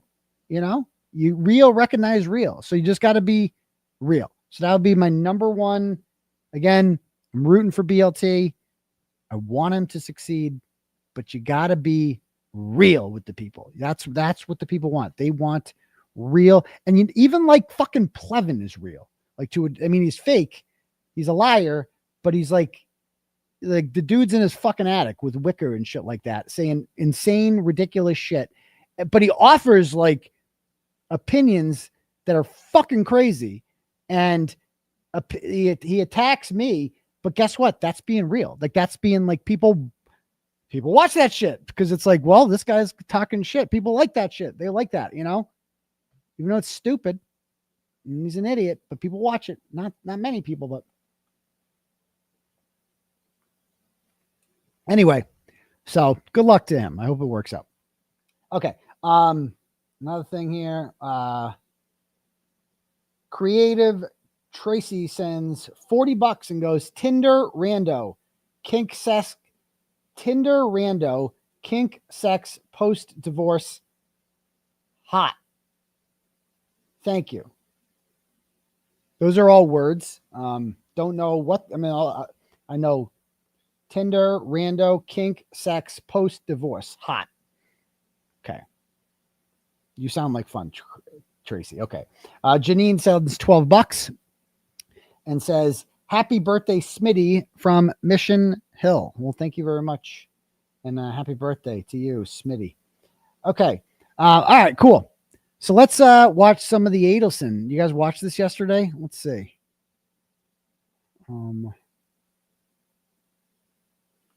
Adelson.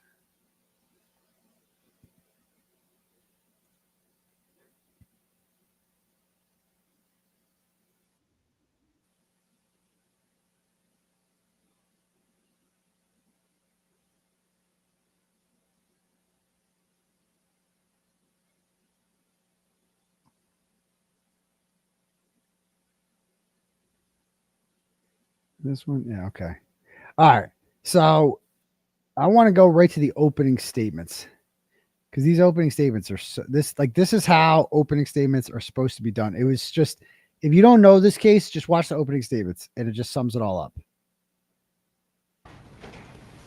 And this is the defendant, Donna Adelson. We see her here at the defense table, and this is how she appeared back in 2014 when this crime occurred 11 years ago.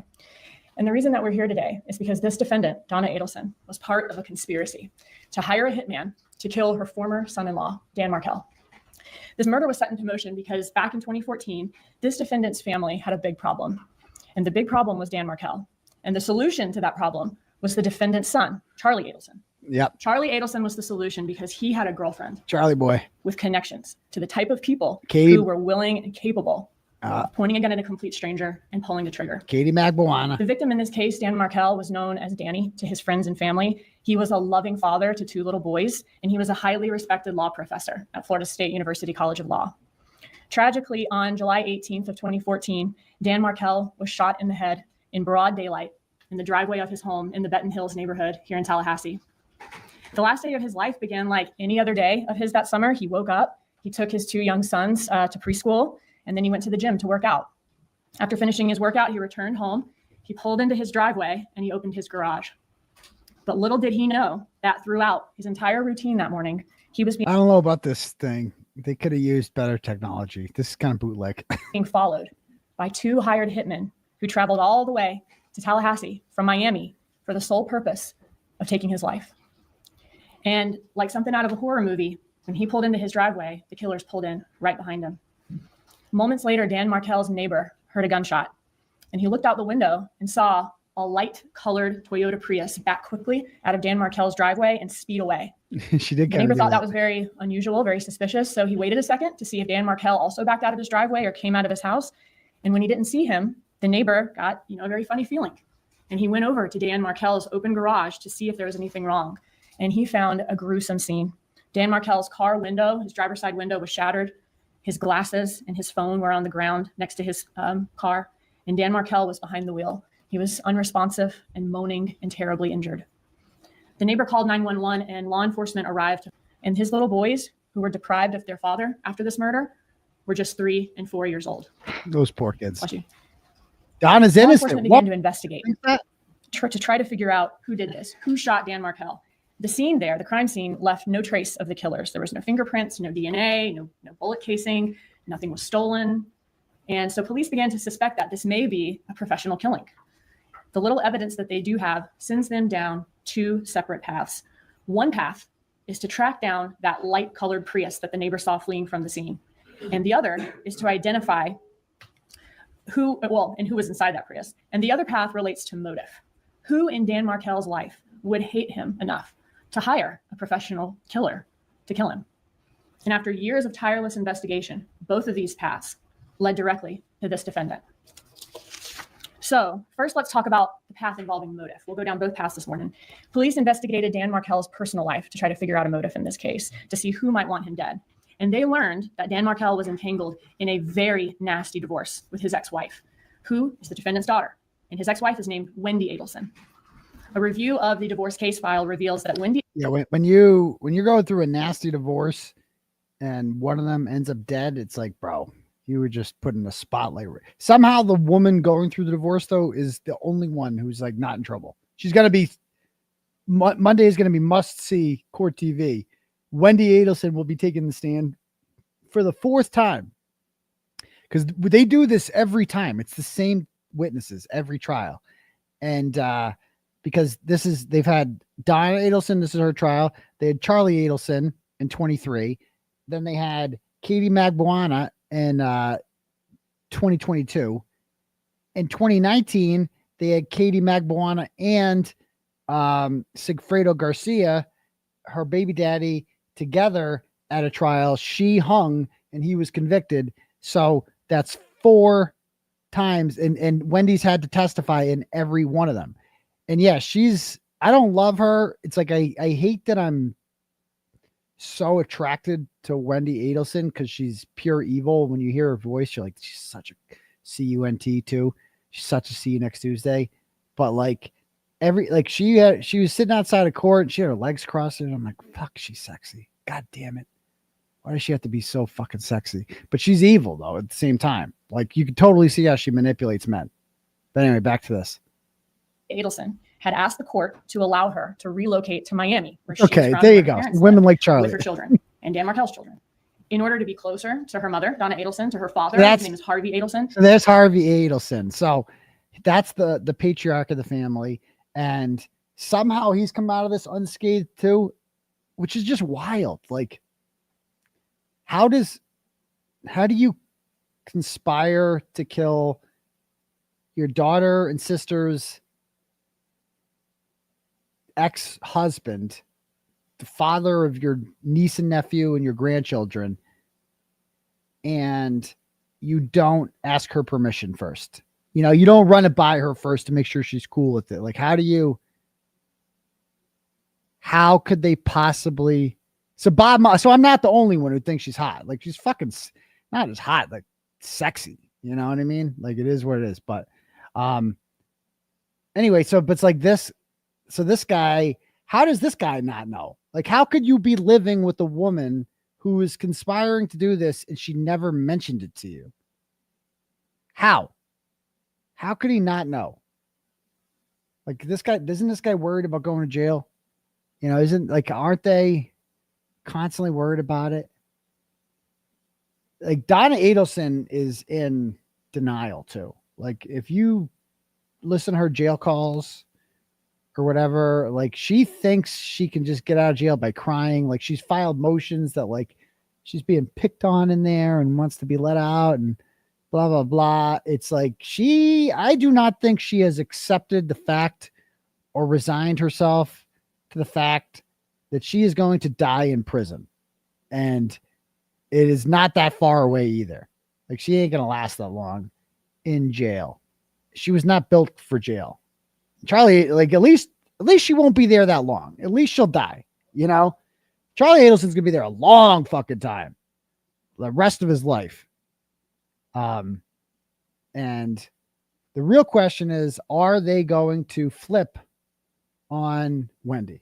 Like, that is it, and we've seen signs of it in the first day of the trial that this might be a quick trial. Like, they're already through a whole bunch of witnesses.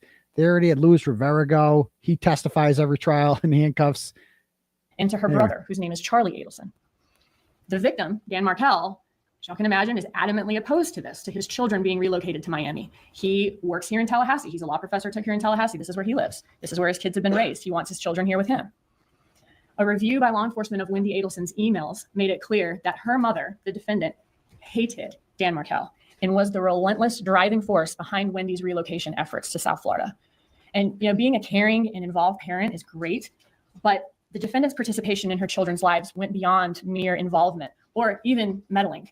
She was extremely controlling. She had very strong opinions. It's just like, listen to her, the passion. Dugan, that's her last name. What's her first name again? I forgot her name. She's like the other one. She's like the Laura McLaughlin. But just listen to the passion in her voice when she's given this. Like, she really believes Donna Adelson is responsible for this.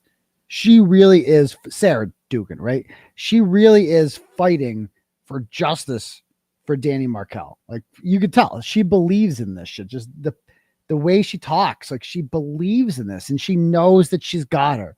She knows that this case is strong. She knows that she's going to get a conviction. She just has to do her job. She just has to deliver the facts, show it all out. Boom, we got her, right? And it's just like, you're watching this and you're like, yes, this is the way it's supposed to be done. This is the way law and order is supposed to work. The state is supposed to bring cases forward that are overwhelming with evidence of the defendant's guilt, right? And so strong that they realize that they're going to be convicted if they go to trial. So they plea, and then they spare the victim's family having to go to trial and relive all this. You know, like, that's what, and that's what they have here. I mean, nobody has taken a plea except for Rivera, but the rest of them all took it to trial because they had nothing to lose. I mean, you're going to go to jail for the rest of your life, no matter what. But yeah, so just the passion in her voice when she does this. Like, I watched even last summer in the Robert Tellis trial.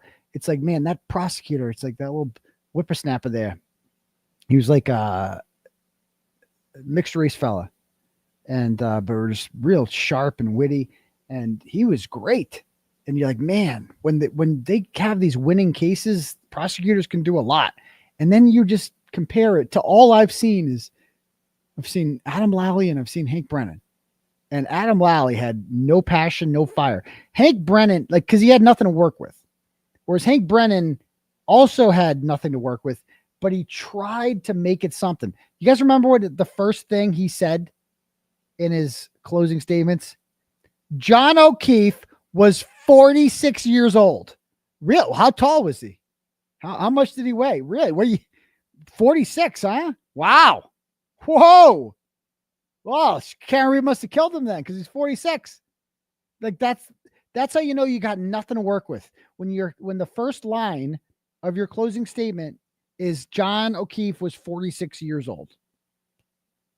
He had nothing to work with. And he tried to be like all emotional about it and be like, and this defendant over here ran him over and left him to die.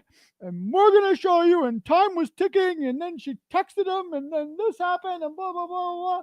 It's so weak. It was just so weak. And then wait till you see the receipts that they already have, that they're like, they're giving a warning to, you know, Donna, like, this is what's coming. About all the decisions in Wendy Adelson's life, whether it be about her career, her relationships, or even purchasing a home. And if Wendy Adelson would not do as the defendant wanted her to do, the defendant often then enlisted Charlie Adelson, her son, Wendy's brother, to solve the problem by getting him to kind of go to Wendy and persuade Wendy until Wendy ultimately agreed to do what the defendant wanted her to do. And while the defendant had always been controlling of her children's lives, the emails uncovered by law enforcement showed that this defendant was desperate to find a way for Wendy and Dan Markel's children, her grandchildren, to be able to relocate to Miami. The defendant told Wendy that she deserved more than just a life teaching in Tallahassee without her family, and that Dan Markel was essentially holding her hostage in Tallahassee because of his job. During the divorce and custody battle, the defendant's email showed that she was heavily involved in Wendy's court case, even going so far as to draft and edit the documents that Wendy and her attorney were filing in court. See, that's good stuff. Like, that's because it's like, you know why that's good? Because it happened before the murder. Like, all the shit they got on Karen was after the murder, right? They're like, oh, after the murder, you said, I fucking hate you, John. Yeah, because you thought he was alive. Oh, okay. Well, after the murder, you said this at the crime. You said this to Peggy O'Keefe, or you said this to Kaylee Furbush, or you said this. It was everything they have on Karen Reed took place after. They don't have anything before. That was the problem. All this shit they got on Donna Adelson is before the murder, which is what's called motive, right? It's like, yo, she wanted him out of the picture because she wanted Wendy's to move with the kids to Miami. They have a fucking motive that's like all in writing. They didn't have anything like that with Karen Reed. There was no motive. The closest thing they had was the Sullivan sluts, right? And goddamn Aruba. There was nothing else. There was no, and then even the texts from that day that Nicholas Garino read out loud, they go back and forth where they're just like, yo, so you coming out here or what? Come pick me up? Okay. They had nothing. And emailing Wendy instructions for her attorney on arguments her attorney should make and what her attorney should do. The defendant would guilt trip Wendy Adelson about how much time she and her husband, Harvey Adelson, were having to spend away from their dental practice to visit Wendy and the grandkids in Tallahassee, and complain about how the family was losing income, losing patients because of their constant absences from the practice. And the defendant instructed Wendy Adelson that relocation to Miami was the most important priority in this divorce, and if it had to be her non-negotiable in the divorce. In June of 2013, the judge in the divorce case ended up ruling in Dan Markel's favor. So good. And not only did the judge deny Wendy's relocation motion, but the judge dismissed it in a way that prevented Wendy Adelson from requesting the relocation again. So Wendy would not be permitted to move to Miami to be close to the defendant and her husband with the children at that time or ever, unless of course something happened to Dan Markel. It's such a beautiful storytelling. They're telling the story. They want her to move, and then court denial happens. So that dream is over, unless something happens, because that's a motive. Unless something happens to Dan Markel, and suppose something's out of picture, then we don't need a court order anymore. You can just go wherever you want, and you can move your kids to Miami, and then you could change their last names if you want. After the judge denied the relocation motion, after that was denied, the defendant told Wendy Adelson in emails that Dan Markel has not beaten the Adelson family yet. She let Wendy know that the Adelson family is a team, and they are trying to win. Wow. Donna Adelson suggested in her emails several bribes to get Dan Markel to agree to relocation, like plane tickets, paying for her grandson's education. $1 million. And the defendant even suggested offering Dan Markel a $1 million bribe to allow $1 million to let Wendy move to Miami with the boys. And if the bribes didn't work, the defendant also suggested several ways that Wendy could threaten or bully Dan Markel into submission. That's what they call them. The defendant told Wendy to aggravate Dan Markel like he aggravates you. And the defendant set out a plan of action that the defendant told Wendy would make Dan Markel absolutely miserable. And she's detailing all of these in her emails. So for the plan of action, the defendant knew that Dan Markel was devoutly Jewish. So she came up with the idea for Wendy to pose Dan Markel's sons for pictures in front of a Catholic church, and then post the pictures to social media, and even announce on social media she was getting the children baptized, just to make it appear to Dan Markel that she was changing their religion. The defendant assured Wendy Adelson that this would all be an act to get Dan Markel to agree to let her move to Miami, but told Wendy Adelson that in order to pull off this stunt, she had to put on the acting performance of her life. The defendant said that it did not matter to her if Wendy had to dress her two little toddlers up in Nazi or SS uniforms. Oh, that's nice. As long as she was able to get them to South Florida and show Dan Markel that he was not in control. The defendant repeatedly told Wendy Adelson that the rest of her life, meaning Wendy's life, as well as the defendant's life, 𝗺rie Adelson's life, and Charlie Adelson's life depended on Wendy Adelson and the boys being able to relocate to Miami. Oof. And the defendant said that she would never, never, never give up and She never wrote that. stop fighting for Wendy Never, and the boys to be relocated to Miami. That's not good. And she never did. That's not good. That's The evidence in this case will show you that this defendant's closest confidant was her son, Charlie Adelson. She and Charlie Adelson talk multiple times a day, every day. Charlie's And he such was a the person douchebag. with whom she would constantly vent and complain to about Wendy's situation here in Tallahassee. Charlie's like the most arrogant person on earth, and just thinks he had tons of bitches and a lot of money and didn't give a shit.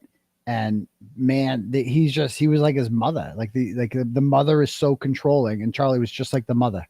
And he's just like, I'll take care of that. We'll take care of it. We'll get it. We'll get about that. You know, I got people. Well, I know I have one of my whores. One of his whores, Katie Magriana, right? You know, had a baby daddy who he knew could take care of somebody if he needed to. It was ironic because 𝗵𝗿𝗄𝗏 Garcia fucking hated Charlie Adelson because he was he was still in love with Katie. And there's the dentist comes along, he's fucking her. I don't know why they just didn't kill Charlie and just rob him. That's what they should have done. But they said they killed poor Danny Markel. Having to live in Tallahassee with her sons. And the defendant would use very dramatic life and death terms to describe it. The defendant portrayed Dan Markel to Charlie Adelson as a crazy person who was impossible to deal with and was causing an extreme amount of stress to Donna Adelson and her husband, 𝗺rie Adelson. And Charlie Adelson was also the person that Donna Adelson relied on to solve her problems.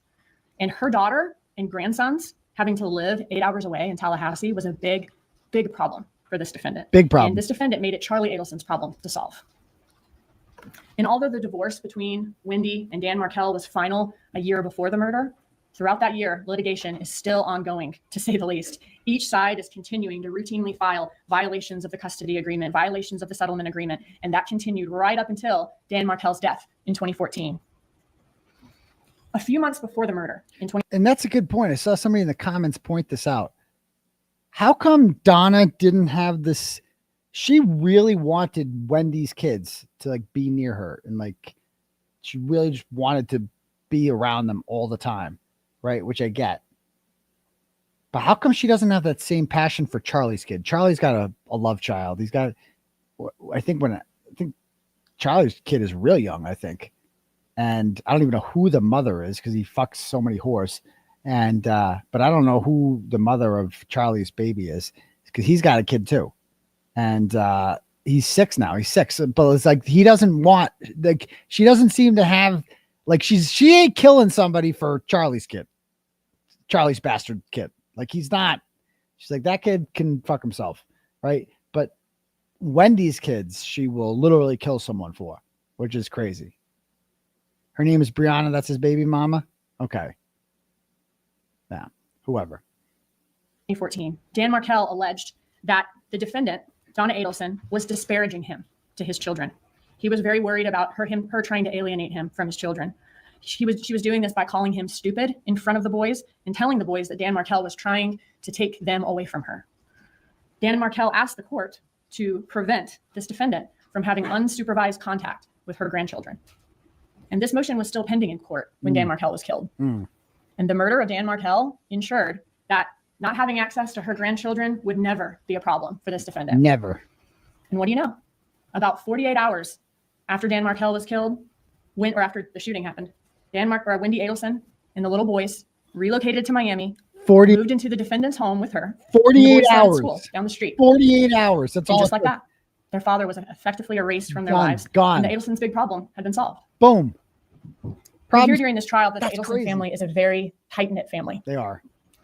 The defendant, her son Charlie Adelson, and her husband 𝗺rie Adelson actually all work together at their family's dental practice. The defendant, 𝗺rie Adelson and Charlie Adelson are dentists there, and the defendant managed their accounts at the office. She was the details person. And this defendant, though, she managed much more than just the office for the Adelson family. She was the matriarch and a domineering one at that. She ran the office, the home, and the lives of the Adelson family members. After Dan Markell was killed, law enforcement interviewed Wendy Adelson. Wendy Adelson told police, and the police confirmed this, that she was at home having her TV fixed, at her home in Tallahassee, having her TV fixed at the time of Dan Markell's murder. And when police asked her, well, do you know anyone who would have a motive to kill Dan Markell? Wendy Adelson acknowledged that her family had a motive to want Dan Markell dead. Oops. And said that her parents had more reason to dislike Dan Markell than anybody else. Wendy is the reason they started looking. They were going to look at the family eventually. They're probably going to look at her first. But like Wendy kind of put it in their heads during her initial interview that like, yeah, my family might want him dead. And my brother made a joke about hiring a hitman. And yeah, so that kind of does lead to the idea that it's one of two things with Wendy. Either she is completely oblivious to all of this, and she just was like, why would she say that? Or because that, like, if she didn't have any idea that they did this, she might say something like that because she didn't think they're behind it. Or she's like, fuck them. I'm behind it too, but they don't got me on tape. I stayed far away from this. I'm going to throw them under the bus. Fuck them. They're going to go down. It ain't going to be me. It ain't going to be me. That's crazy. If Wendy actually is like fucking over her mom and her brother just to save herself, At one point in the interview, police allowed Wendy Adelson to make a phone call to her parents to let them know that Dan Markell had been shot. And after she got off the phone with her mother, the defendant, Wendy Adelson said to police, well, they acted surprised, so that's a relief. And when asked by law enforcement if anyone could have killed Dan Markell on her behalf, she also told the police about her brother, Charlie Adelson.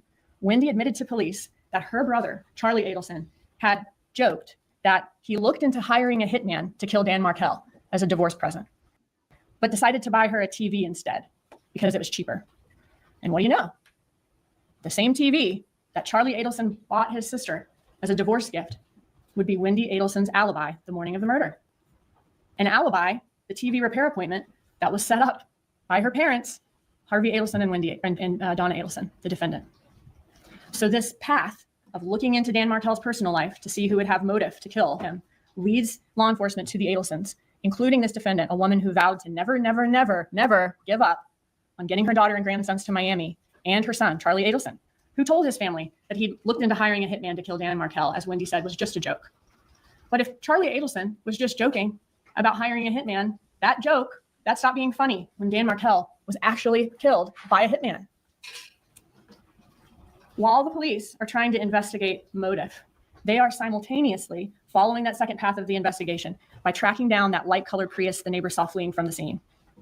When law enforcement retraced Dan Markell's steps on the morning of his murder, they uncovered some very chilling surveillance video of that light-colored Prius fitting the description given by the neighbor, following Dan Markell into the Premier Gym parking lot and waiting for an hour while he was inside, and then following him home from Premier Gym back to Benton Hills. And these surveillance images, coupled with a massive amount of phone and SunPass records gathered in this case, help police track down the exact car used to commit this crime. But police still had to figure out, okay, we got the car, but who was in this car? And why did that person kill Dan Markell?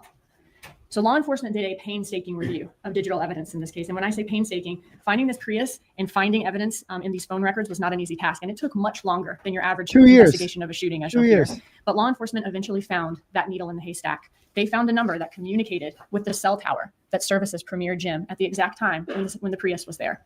And it was a number with a Miami area code. And that number belonged to a man named Sigfredo Garcia. Law enforcement examined Garcia's call logs, and they saw that he was in frequent contact with another number that was present at Premier Gym that day. And that number belonged to a man named Rivera, who is a longtime friend of Garcia, and he's also from Miami. They both are. Police then looked at Garcia and Rivera's phone records, which showed that their phones left Miami 2 days before the murder, so July 16th. They came to Tallahassee, and on the day of the murder, on the 18th, they followed Markell to Premier Gym. The phone data shows that these men turned their phones off just minutes before the murder took place, and their phones then stayed off for about an hour or so after the murder until they were well southbound to Miami. I think around the Gainesville area, the phones turned back on. And then once they got back to Miami, a bank's ATM camera caught them in the light colored Prius at a bank drive-thru and caught both of the men in the Prius. So police figured out the identity of the two men responsible for following and killing Dan Markel, but they continued to look for evidence to explain why these seemingly random men came all the way to came all the way to Tallahassee to kill a man that they'd never met. What or who is the connection between the killers and the victim? The defendant in her emails obviously had demonstrated ample motive to want Dan Markel dead, but how do we get from these two random and hired killers to her? Well, those phone records that I talked about, they revealed that one of the shooter, 𝗺cie's most frequent contacts was a woman named Catherine McAlberts. She goes by Kadis. The shooter and McAlberts have a long history of an on-again, off-again relationship, and they share 2 kids in common. This is 𝗺cie and McAlberts. And lo and behold, these two paths of the shooter's car and the motive, they converge when law enforcement sees that Catherine McAlberts is also one of the most frequent contacts in the phone record. So like if this guy Charlie, you're dating him and he's like, yo, do you have anyone that can like kill my brother-in-law? I'd be like, yeah, probably, but not going to do that. Not going to do that. Yeah, I definitely do. Like my baby daddy's definitely crazy enough to do that. And I'm into pieces of shit douchebags like that. But yeah, I'm good. I'm good because I don't want to be part of a solicitation of a murder. Like what she's the dumbest one in this whole fucking thing. And they offered her immunity. Like she could have just not gone to jail. But instead she took it to fucking trial twice. And she got convicted. And the second she got convicted, like she was on her way back to jail, realizing that she's going to spend the rest of her life in jail. And it was then that she decided to rat on Charlie. She had been faithful to Charlie. Like she didn't really rat on Charlie yet at that point, I don't think. And then she's just like, and when she testified at Charlie's trial, she's like, yeah, everything I said at my trial was a lie. And now I'm here to tell the truth because she wants to get out of jail. Right? Fucking moron. And you know, I mean, people like the hitmen are stupid, but I mean, they're not smart. I mean, they're not smart guys, but they got away with it for 2 years. Like it took 2 years to catch him. 2 years. But I don't know how else they could have done it. You know, like how did they? And they didn't charge nearly enough. $100,000, 33,000 each. That's all they got. Like they bought a fucking motorcycle. It's so ratchet. Like, bro, this isn't some gangster shit. Like Luis Rivera's in the Latin Kings. Like he's probably killed people before. Like knows people that can kill people, whatever. But like, yeah, other scumbags like that nobody cares about. You can do that. You can get away with killing other shitbags. You can't get away with killing a Florida State law professor and father of 2 in his own driveway. That's you're not going to get away with that. It's going to be treated differently than if you gun down some piece of shit gangbanger that like ain't snitching or something like that. Like that's not going to work. Like they should have known this. I mean, it all comes back to The Wire. Slim Charles said, you know, when Stringer Bell tried to get him to put a hit on Clay Davis. And he's like, yo, murder ain't no thing, but that's some assassination shit. And then he's like, yo, motherfucker, since when you start asking questions around here, motherfucker, I tell you to hit someone, you hit someone. And then, you know, Avon comes in and he's like, yo, you know, he's a rough and tumble trigger. He ain't no downtown trigger. You know, you want to kill someone downtown trigger? You can get feds down here, blah, blah, blah. Avon schooled him good. It's like, you can't go kill Clay Davis, you know? They saw your ghetto ass coming from a mile away. And you can't just kill Dan Markel. I mean, this is like, what are they thinking? For $100,000? They should have charged at least $1 million. They could have gotten it. They settled for $100,000. And then they bought fucking motorcycles with it. Like, what kind of ghetto bullshit is that? But they got away with it for 2 years and they got kind of lucky. Like, the bus couldn't read the license plate. It was bad. They had like no HD on that bus. So anyway, back to this. Of Charlie Adelson, the defendant's son, the same son that she had been nagging to death about his sister being stuck in Tallahassee. Law enforcement also learned that at the time of this murder, Catherine McAlberts was dating Charlie Adelson. So Dan Markel was a problem the defendant needed to solve. The defendant's son, Charlie Adelson, was looking to hire a hitman to kill Dan Markel. Dan Markel is killed by a hitman. And who ended up being the hitman? The hitman that killed Dan Markel? Someone with a close relationship to Charlie Adelson's girlfriend, how about the father of her children. So you can see how both paths, followed by investigators, charted the way to this defendant. Not only by looking into the motive, led law enforcement to the defendant because of her hatred of Dan Markel and her son's apparent efforts to hire someone to kill him, but also looking into that car fleeing the scene led law enforcement to the defendant through her son's girlfriend at the time. So 2 investigations, 1 conclusion. Law enforcement also tried to follow the money in this case, and that was a third way that the evidence in this case pointed to the defendant. Law enforcement reviewed bank records, employment records, DHS-MV records of all the suspects, and saw that in the months after the homicide, 𝗺cie, Rivera, and McAlberts all acquired some big ticket items. Rivera and 𝗺cie both bought motorcycles and cars. McAlberts got a breast augmentation surgery and later received a black Lexus sedan whose previous owner was Harvey Adelson. Catherine McAlberts' bank records were analyzed, and there was no check ever written or matching cash withdrawal for the car or the breast augmentation. Bank records also showed that McAlberts' account had a huge spike in cash deposits around the time of the murder. She deposited more money in her account in the 5 weeks after the murder than in the entire year before the murder. And this was during a time when there was no record of her being employed anywhere. And also, about 2 months after the murder, this defendant added Catherine McAlberts to the payroll at the Adelson family's dental practice, the one that she kept the accounts for, the defendant kept the accounts for. And the defendant started issuing her regular checks from their business account every 2 weeks, despite the fact that she did not work there at the time. McAlberts didn't work there. Law enforcement noticed that each one of the 44 checks that were written to Catherine McAlberts every 2 weeks over the course of the next 2 years after the murder were signed by this defendant, Donna Adelson. So the money was talking, but what about the suspects? Law enforcement wanted to know what they were saying. In examining the phone records in this case, law enforcement noticed a distinct pattern of communication surrounding important events or dates in this case. The phone calls always went from this defendant to her son, Charlie Adelson, and then from her son, Charlie Adelson, to his girlfriend, Catherine McAlberts, and then from his girlfriend, Catherine McAlberts, to the shooter, 𝗺cie, and then back the other way, like train cars. They only seem to touch the car directly in front and directly behind them.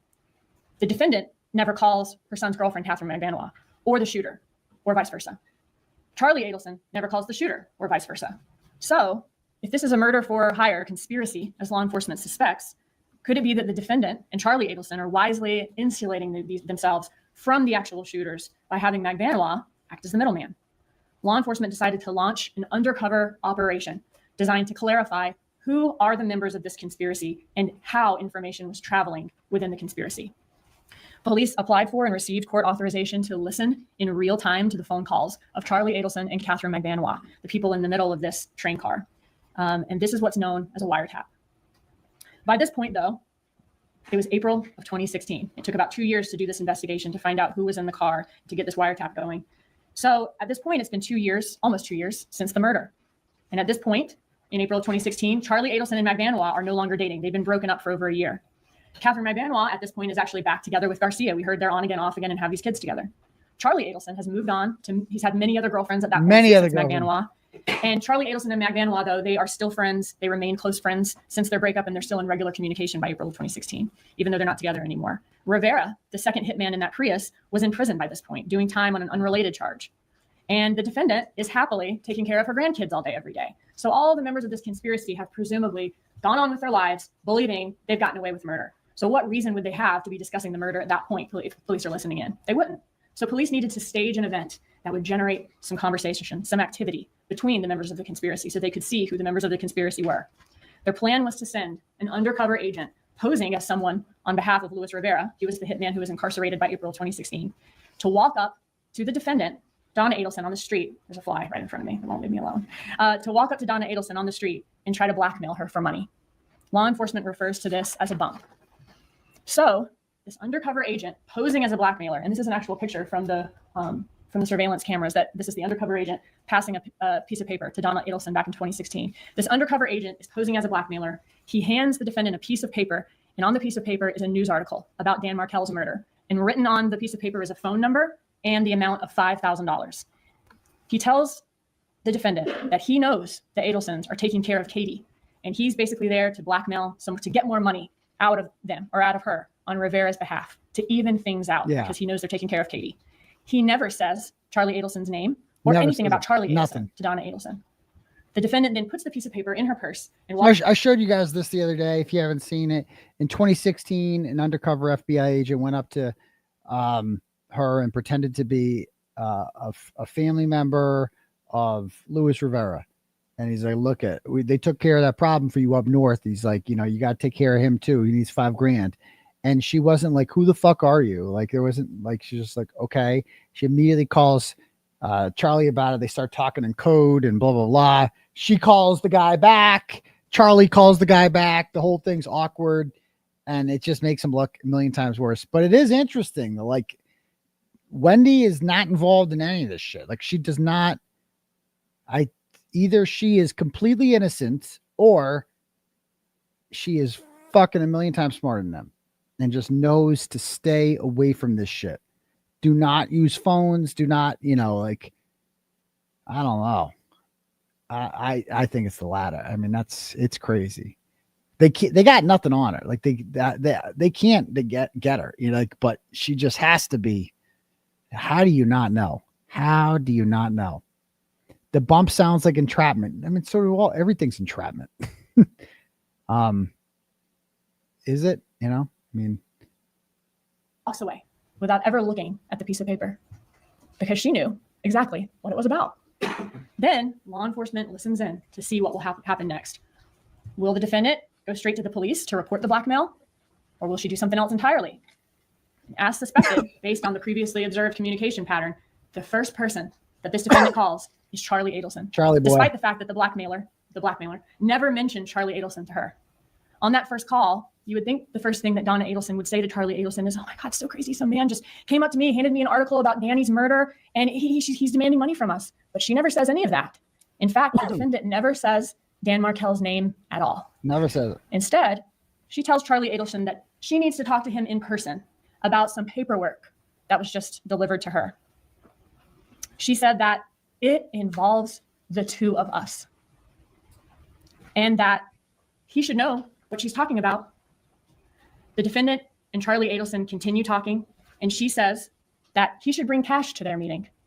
And she says, the TV is probably about 5.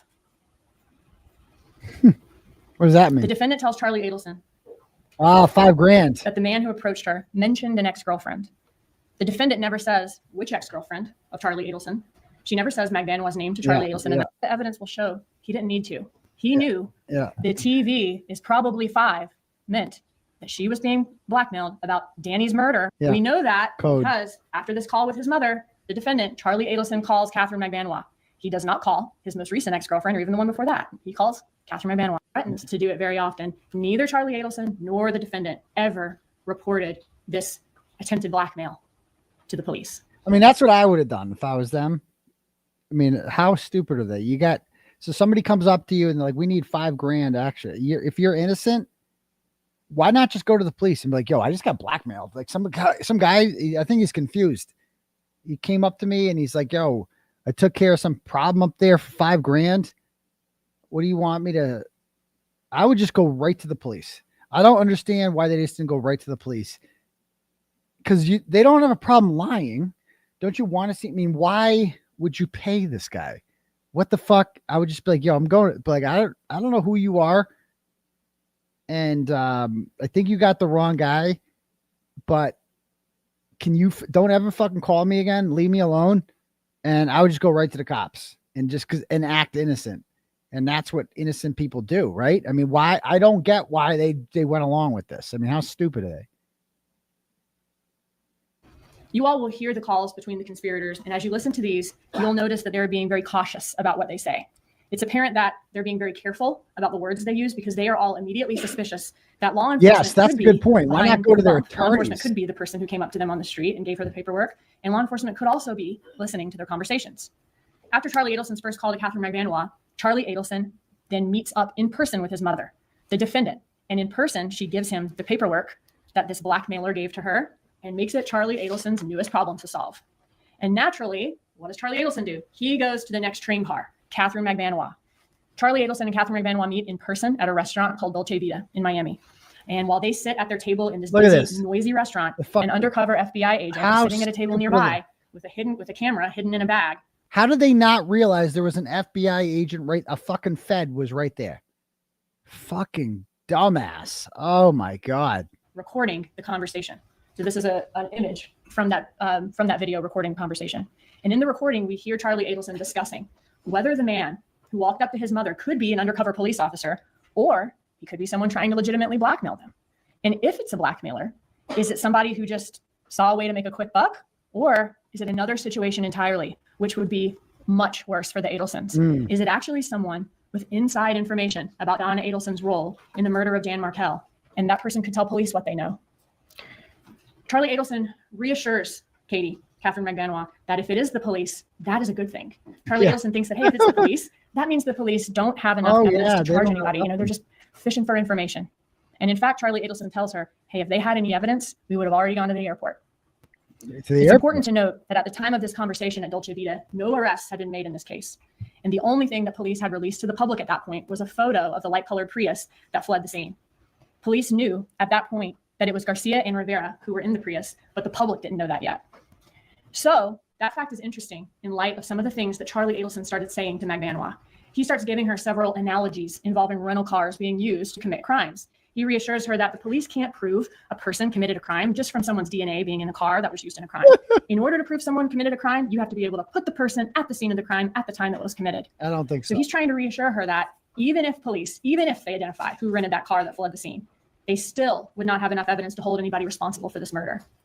Charlie Adelson also says that crimes are tough to prove unless someone actually witnessed the suspect commit the crime, or the suspect confesses to the crime, or a suspect is caught on a wire talking about the crime. Yeah, that's so he's true. trying to reassure her about the lack of evidence in this case, about no witnesses, and trying to let her know that, hey, as long as we all stay quiet and nobody confesses or gets caught talking on a wire, then we don't have anything to worry about. He says that on the wire. And he begins educating Catherine McBanois about how blackmail works. Oh my God. He tells her that, hey, if this is a guy who knows information, there's two ways of dealing with this guy. You know, we could call the police, but then the guy blackmailing us could be charged, and then that blackmailer is going to start talking, and the police are going to be asking questions about what happened. The other option is to pay the blackmailer, but let him know that this is just a one-time thing. Oh, yeah. And we'll try to scare him off by saying, if you come around again, we'll go to the police. Charlie Adelson gives McBanois very precise instructions on how to deal with the blackmailer. He tells her to call the blackmailer and tell her that my friends, meaning the Adelson family, have no idea what you're talking about. And I'm just going to give you this money as charity, but don't contact these people again or they'll go to the police. And Charlie Adelson said he would give McBanois the $5,000 to pay off the blackmailer who approached his mother, except that he's— That's a crazy story. Just give him $5,000 just one time. And don't worry, he'll stop after that. Yeah, totally. After you realize you'll just give him money. I mean, Jesus Christ, they're retarded. Concerned that this guy won't go away. He'll get that $5,000 and then he'll just keep coming back for more money. We'll see him as an easy target. And so Charlie Adelson then offers that the best solution might be to have the blackmailer killed, and that he's willing to pay whatever it takes. He says, so help me God, if they F with my family, it's going to be Nazi shit, because this will be done. I mean, Katie, I don't care what I spend. And after hearing that Charlie Adelson wants someone killed and is willing to pay whatever it takes to get it done, McBanois then asks Charlie Adelson to help her out. And Charlie Adelson reassures her she'll be taken care of and reminds her she's on salary at the parents' dental practice. Yeah, totally.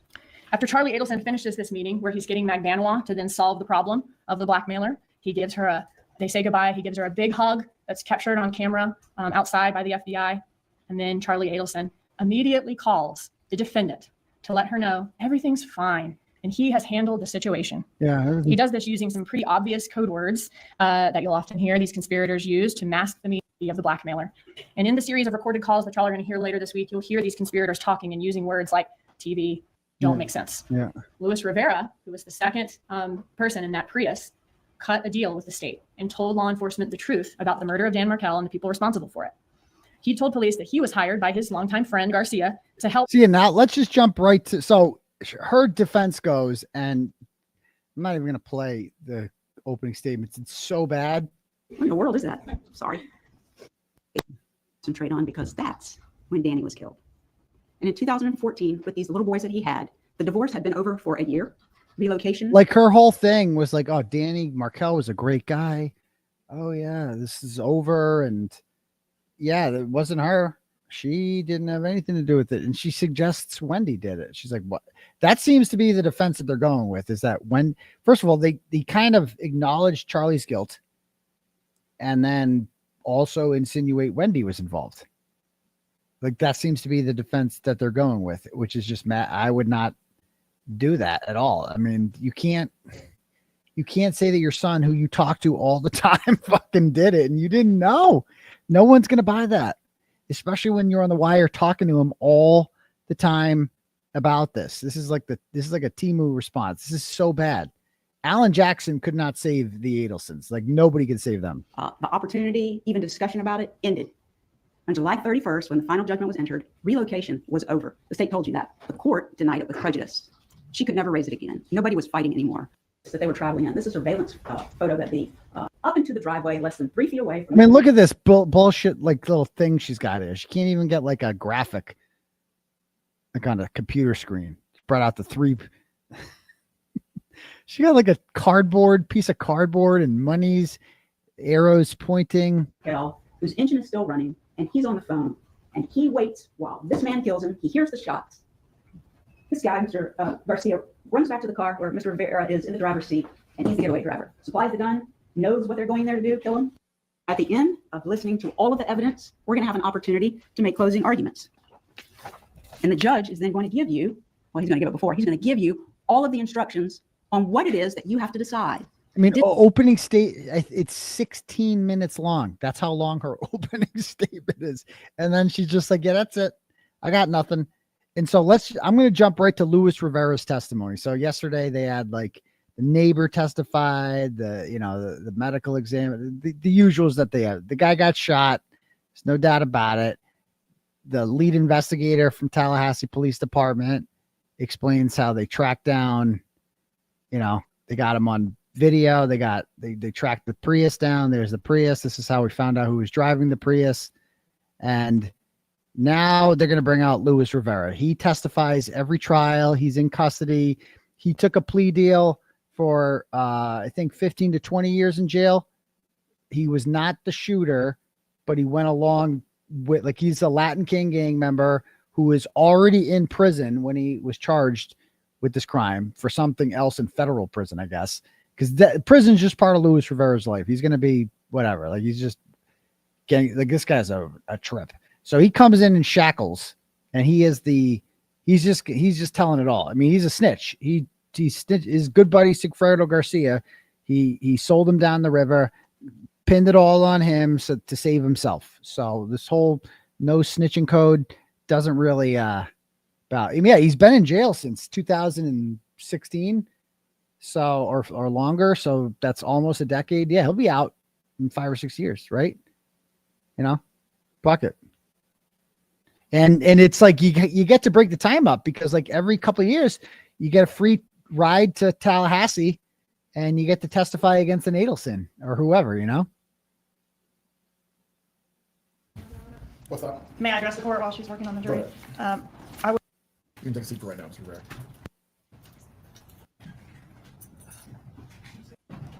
Mr. Rivera, please raise your right. Spell your name. Luis Rivera, Luisrivera. Mr. Rivera, where are you from? I'm from Puerto Rico. Okay, but were you living in Miami back in 2014? Yes, ma'am. How long did you live in Miami? My whole life. You were born in Puerto Rico, though? Yeah. Okay, but moved to Miami at what age? 2 years old. Have you been convicted of a felony? Yes, ma'am. Including the murder that we're here about today? Yes, ma'am. It's 5 felonies, sound correct? Yes, ma'am. And you're currently incarcerated? Yes, ma'am. Is that for this case or this case and another case? Both. Both. So it's a federal sentence and this sentence? State case. What did you plead to in this case? This case, guilty. Guilty to what? To second-degree murder. Can you speak up, Mr. Rivera? Guilty to second-degree murder. Thank you. One moment, Mr. Rivera. What was your sentence on the second-degree murder? 19 years. Okay, and that was concurrent with your federal sentence, right? Yes, ma'am. Okay, and what did you have to do in exchange for getting a 19-year sentence? Cooperate. What does cooperation mean to you? Well, telling. Telling on who? I'm a co-defendant, 𝗺cie here, Kylee. All right. Did anybody ever tell you what to say? No, ma'am. Has anybody ever told you anything other than to tell the truth? No, excuse me. Has anybody told you to say anything other than the truth? No. Has anybody promised you anything other than the sentence that you got in exchange for cooperation? No, ma'am. Did anybody ever tell you, oh, you have to testify about a specific person to get a deal? No, ma'am. Not at all. I don't know. Have you been offered anything on your federal sentence? He's nothing like Todd. Todd wouldn't have got caught. Todd would not have got caught. Stop that. As part of your negotiation or your lawyer's negotiation of this case, did you give up what's called a proffer, a recorded proffer? Yes, ma'am. All right. And even back then when you gave the proffer, did anybody tell you what you needed to say there? No, ma'am.